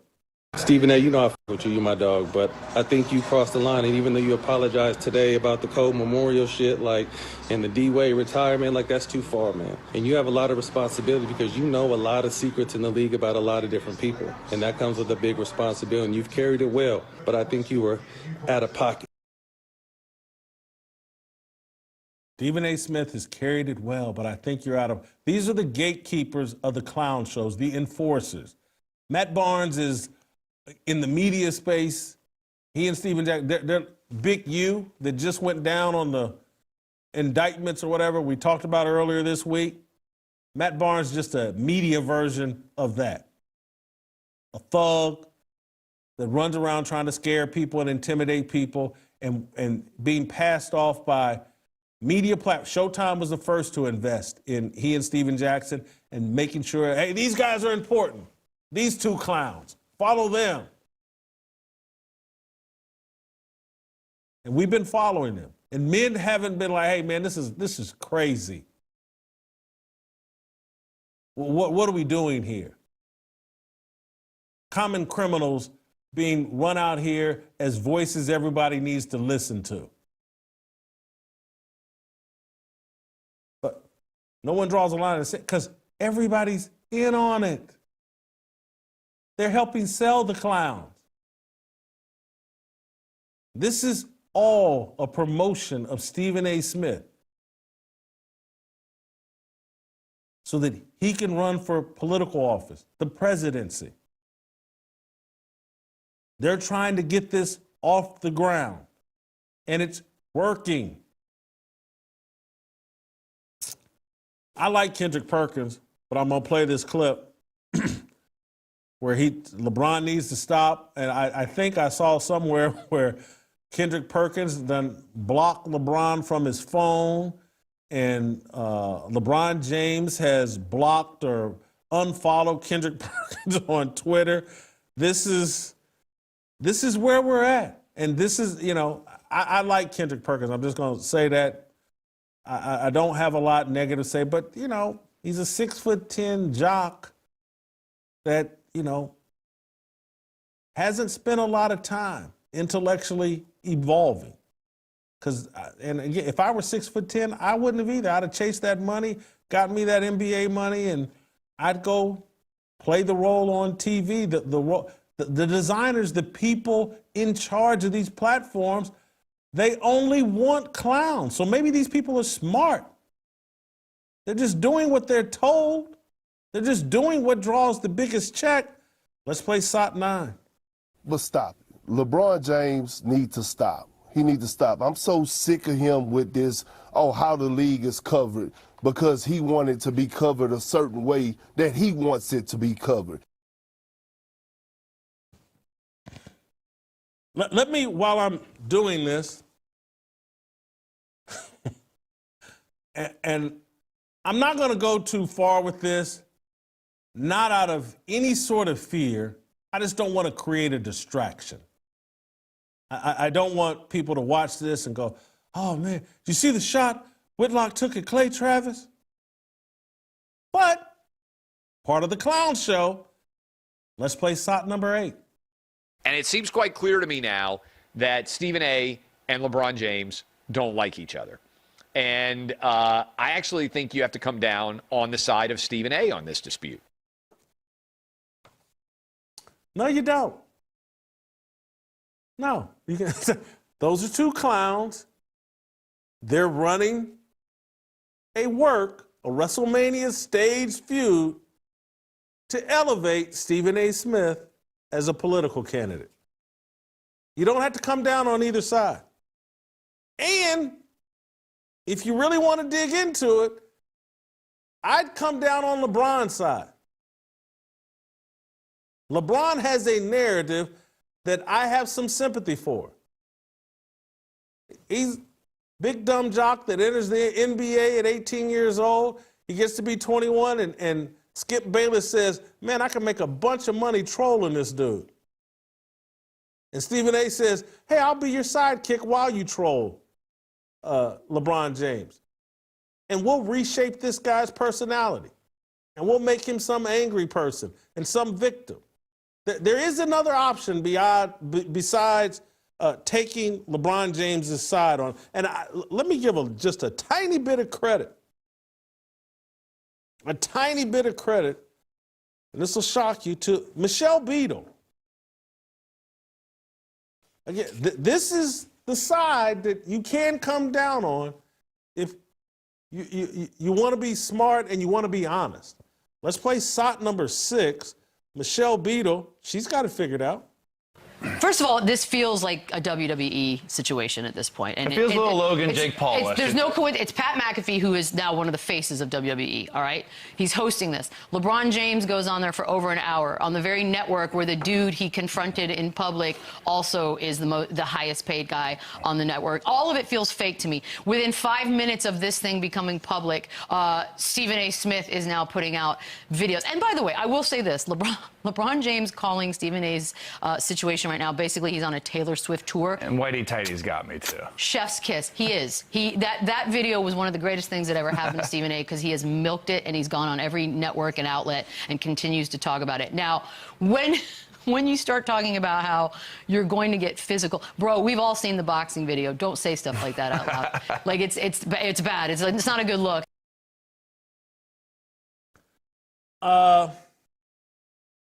Hats off to Michelle Beadle. Good job. I'm going to add one last little clown. And again, this guy's actually, for an athlete, got some intelligence from time to time, but this whole thing is irresistible to all of us that want some traction and some clicks and some relevance. And you know, I understand why people want to talk about it, why people want to weigh in on it, but I do think we have a responsibility to look a little deeper and ask what's really going on.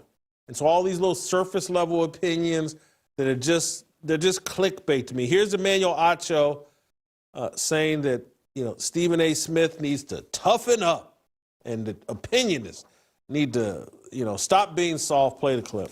If we have the audacity to get on national television and spew our opinion, because more often than not, people on TV aren't analysts. They can't really break down the game because they never really played the game at a high level or don't really understand the game because they haven't taken the time to truly learn the game. So if you're going to speak an opinion on something and it will more often than not be inaccurate, you got to be able to deal with it when an athlete claps back at you. You got to be able to deal with it when an athlete calls you out. You got to be able to deal with it when an athlete says something that you may not like, because more often than not, to a national audience on a daily basis, you are saying something about an athlete that the athlete doesn't like. But soft. Why are we so sensitive and so soft? I don't think Stephen A. Smith has been soft in this situation. He's exploited it, he's milked it, but he hasn't been soft. This is an arranged conflict. It's all part of the clown show that's been arranged by Bob Iger, Ari Emanuel, Adam Mendelsohn, the other handlers. It's all been arranged. Everybody's playing a role. Stephen A's role is not to play soft, it's to play tough. And that's why he's been going tough guy in his response. Talking about he would have swung on LeBron if LeBron had swung on him. Yesterday, this dude done brought Kobe Bryant into this. And he had to walk back the Kobe Bryant comments, but Stephen A. went through his tough guy talk on ESPN yesterday. Let's play SOT number 21. Stephen A. Smith, play the clip. I suggest that he be happy with the things that I haven't brought up. I never brought up really and never really discussed why you were not at Kobe Bryant's memorial service. I never really brought up or discussed why you did not attend Dwayne Wade's Hall of Fame induction when that man was directly responsible for you capturing a championship for the first time in your career. I brought up none of that. I didn't bring up the fact that even though when people had asked, you had alluded to what had happened tragically to your son, and thank God he's okay with his heart condition. I didn't bring up the fact that even though you couldn't go to the Hall of Fame induction of Dwayne Wade weeks earlier, you were out of the country on business. I didn't bring that up. That's your personal business, okay? But the fact is, you wasn't at the Hall of Fame induction of a brother that's going to drastically assist to you being a Hall of Famer because he helped you become the champion that you are, and he was a big brother to you. I brought up none of these things. This is tough guy, Stephen A. Smith. The same tough guy that he tried to play in that farcical book and on his previous interviews where he would tell these dramatic stories about confrontation between him and Allen Iverson, and we met up and I thought it was going to come to this or that and I wasn't scared. And the guy in high school that during the basketball tryouts and how he stood up to him, you got to remember, I called all this garbage out in real time more than a year ago about his book and how they were trying to position Stephen A., this super masculine, unafraid, black Donald Trump. This is Donald Trump gets nearly killed in Butler, Pennsylvania, stands up and says, fight, fight, fight. The Democrats, the leftists, the uniparty, the people that were all in on trying to kill Donald Trump. And then it turns into this great moment of masculinity for Trump. They've all identified, hey, the uniparty can't put out a whore like Kamala Harris, someone completely emasculated like Tim Walz, an 80-year-old man like Joe Biden who's lost his faculties. We have to find someone to represent the uniparty that has an air of masculinity and toughness. And so they've taken Stephen A. Smith and pitted him against a 6'9", 250-pound athlete who, to some degree, represents male masculinity, just by his physical appearance and all that he's accomplished on the basketball court. And they put him in a fight with Stephen A. Smith so that Stephen A. Smith can have this air of Trump-like masculinity. This is a work, and it's working. And I know that my 840,000 Twitter followers don't represent all of America. But when I put a poll out and say, who you gonna side with, Stephen A. Smith or LeBron James, and 50% of the people pick Stephen A. Smith, that's when I have to go, it's working. No one has done more to expose the fraudulence of Stephen A. Smith than me. And even the people that follow me are picking Stephen A. Smith over LeBron James. This work is working. This brawl for it all, this clown show. The right clown is winning for the uniparty. I want to play you one more clip of just Stephen A. talking tough. I want to go to SOT 5, and Stephen A. wanted to be on The Shop, or they wanted him on LeBron's talk show. Let's play SOT 5. LeBron has a show called The Shop. Once upon a time, Rich Pauls, the Maverick Carters came up to me, gotta have you on. I said, simple and plain, no problem. Only on one condition. Two conditions, I'm sorry. LeBron must be there, because there are times where The Shop was aired and LeBron wasn't in attendance. I said, I show up, LeBron has to be there. Number one.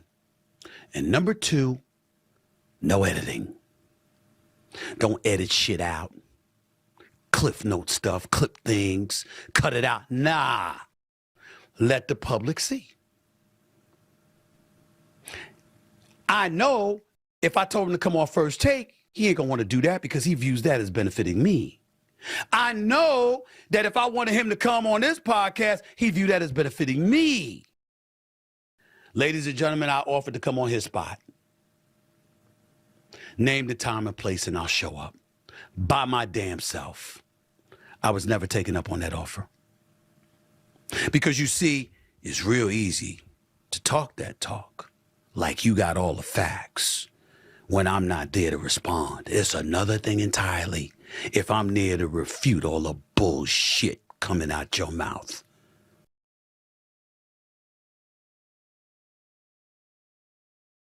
You just, the unnecessary profanity, the tough talk, this is all a role that's being played. And everybody's playing it. Jasmine Crockett, Stephen A. Smith, LeBron James, AOC, everybody's profane. Everybody's talking big, tall doo-doo. Everybody's acting tough. And those of you that watch this show, you're laughing at Stephen A. Smith talking all this tough and, come on this show and talk all that smack in front of me. When I told you at the beginning, like, this is why I'm hated, this is why this show is hated, this is why they all just run around like, hey, don't pay attention to Whitlock. He's an anti-Semite. He hates black people. He's a homophobe. He's a transphobe. Ignore him. He's irrelevant. And the reality is, and this isn't my ego, this is surrendering to God and centering my worldview in biblical truth. I'm more relevant now than I've ever been at any point in my career. All these people are talking around me and making all kinds of moves to avoid me. And it's not me. They know that if they engage with me, they're going to have to deal with Jesus Christ. They're going to have to deal with a biblical worldview. It's not me that they're afraid of. It's that they know that I'm trying to let my tongue be controlled by God. And they can't deal with that. They have no answer for that. They don't have an answer for the search for truth. And so what they do to the people that are searching for truth, because searching for truth is an uncomfortable, messy process. They try to demean and diminish anybody that's on that search for truth. And they try to label them as, oh, beyond the pale, and don't engage with them. And Tucker Carlson, he's gone off the rails. And Candace Owens, she's one of the bad people. And you don't want to be seen with them, and you don't retweet them, don't engage with them. They're dangerous. And I'm not saying any of these people, including myself, none of us are perfect. You can look at me and tell I'm not perfect. But if you listen to what comes out of my mouth, I've told you what my struggles are, that I'm still dealing with every day. I'm not perfect. Nowhere close. But I am on a search for truth. And if that truth exposes me, you or anybody else, if it exposes the gays, if it exposes the Jews, if it exposes black people, if it exposes white people, conservatives, liberals, if it I'm here for it. And I want to be crystal clear. I'm not trying to position myself as better than everyone else or anybody else. I've just made enough mistakes to know that I'm an idiot and I need to let someone else be in control, God, of what I'm trying to accomplish here on this earth. Because when I go about and try to accomplish what I think is important, it generally lands somewhere where I'm not supposed to be. Doing something I'm not supposed to be doing. There's gluttony and G-strings everywhere I want to go. So let me not make decisions. And the entire point of this that I hope came across today, there's a lot more people in on this than you could ever imagine. And they've accomplished in degrading American discourse to the level that only clowns get to talk. And some of those clowns you think are your allies. They're just higher levels of clowns that are disguised as truth tellers and on your side.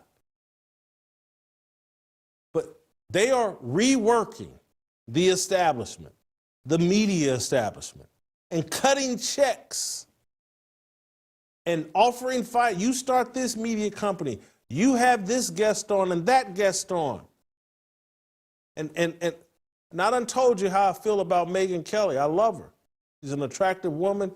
A lot of her conversation is smart.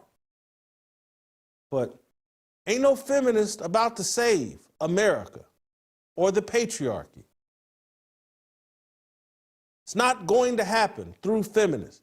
It's only going to happen through men submitting to God and being the male leaders that we're supposed to be. You can call me a sexist pig. I'm telling you what the Bible says. You can call me a religious freak, a Jesus freak. That's accurate. Sexist, blah, blah, that's inaccurate. I'm a realist. And anything that promotes feminism is a promotion of the clown show. Even the women running out, I'm going to be the leader of this, and I'm going to do this, and I'm going to do that. They ain't about this life. It's not in their nature. Men throughout the history of the world have a proven track record. They will sacrifice, we will sacrifice our lives for the betterment, the safety, the provision, the protection of women and children. That's our history as men. Women's history, nothing like that. They're not sacrificing their lives for the betterment of men. Will not happen. Not in their nature, not their role. Feminists will destroy men and everything in their path, all of society, for their thirst for power and their desire to usurp God and the patriarchy. And so when I look out at like this reorganization that's going on and who they're trying to install and what they're trying to prop up, you got to have women that love to compromise with stupidity, always willing to meet evil halfway to stupidity. Well, it's just two men that want to get married. What's the harm in that? And who wants to hurt their feelings by telling them, hey, God created marriage for man and woman, and this ain't for you? That would hurt their feelings. So let's not say it. Let's compromise with them and allow them to get married. And let's look the other way when they pay a woman to have a baby for them, and then they hop in some hospital bed and have a child sucking on their chest while they take a picture.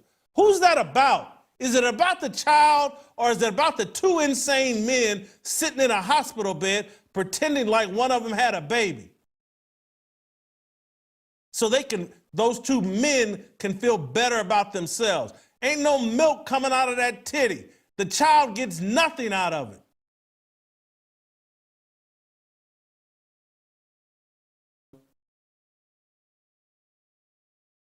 To allow all this clown stuff.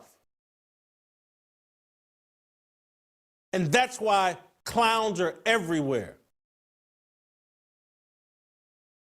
You put clowns in charge of the discussion, that's how you start getting into debates about men with bats and balls calling themselves women and whether or not we're using proper pronouns.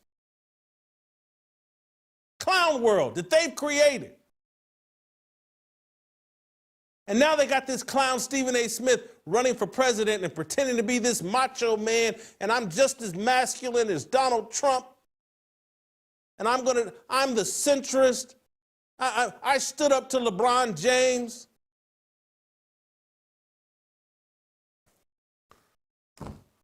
Steve Kim, I'm sorry.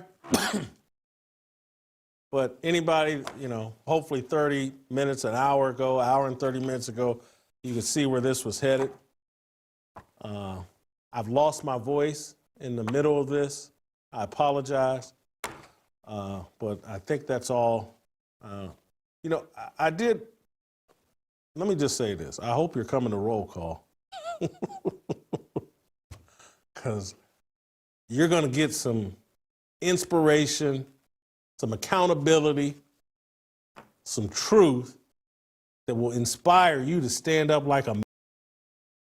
Do your best to get written in that book that Jesus Christ is keeping. We'll play tomorrow. We'll see you next week.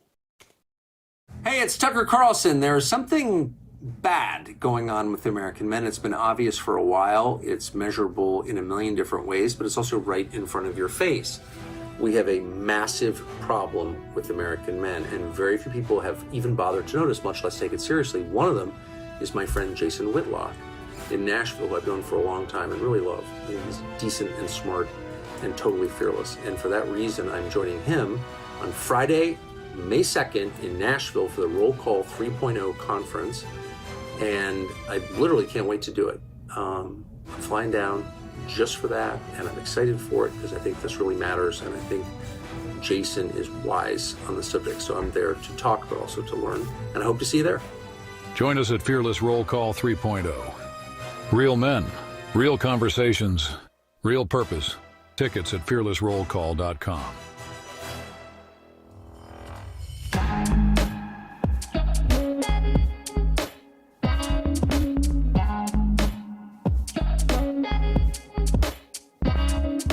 Waiting for the countdown, coming off the breakdown, standing in line for freedom. Looking for a breakout, feeling like a standoff, nothing in life like freedom. Came in like a fighter, striking like a ladder, making all these moves for freedom.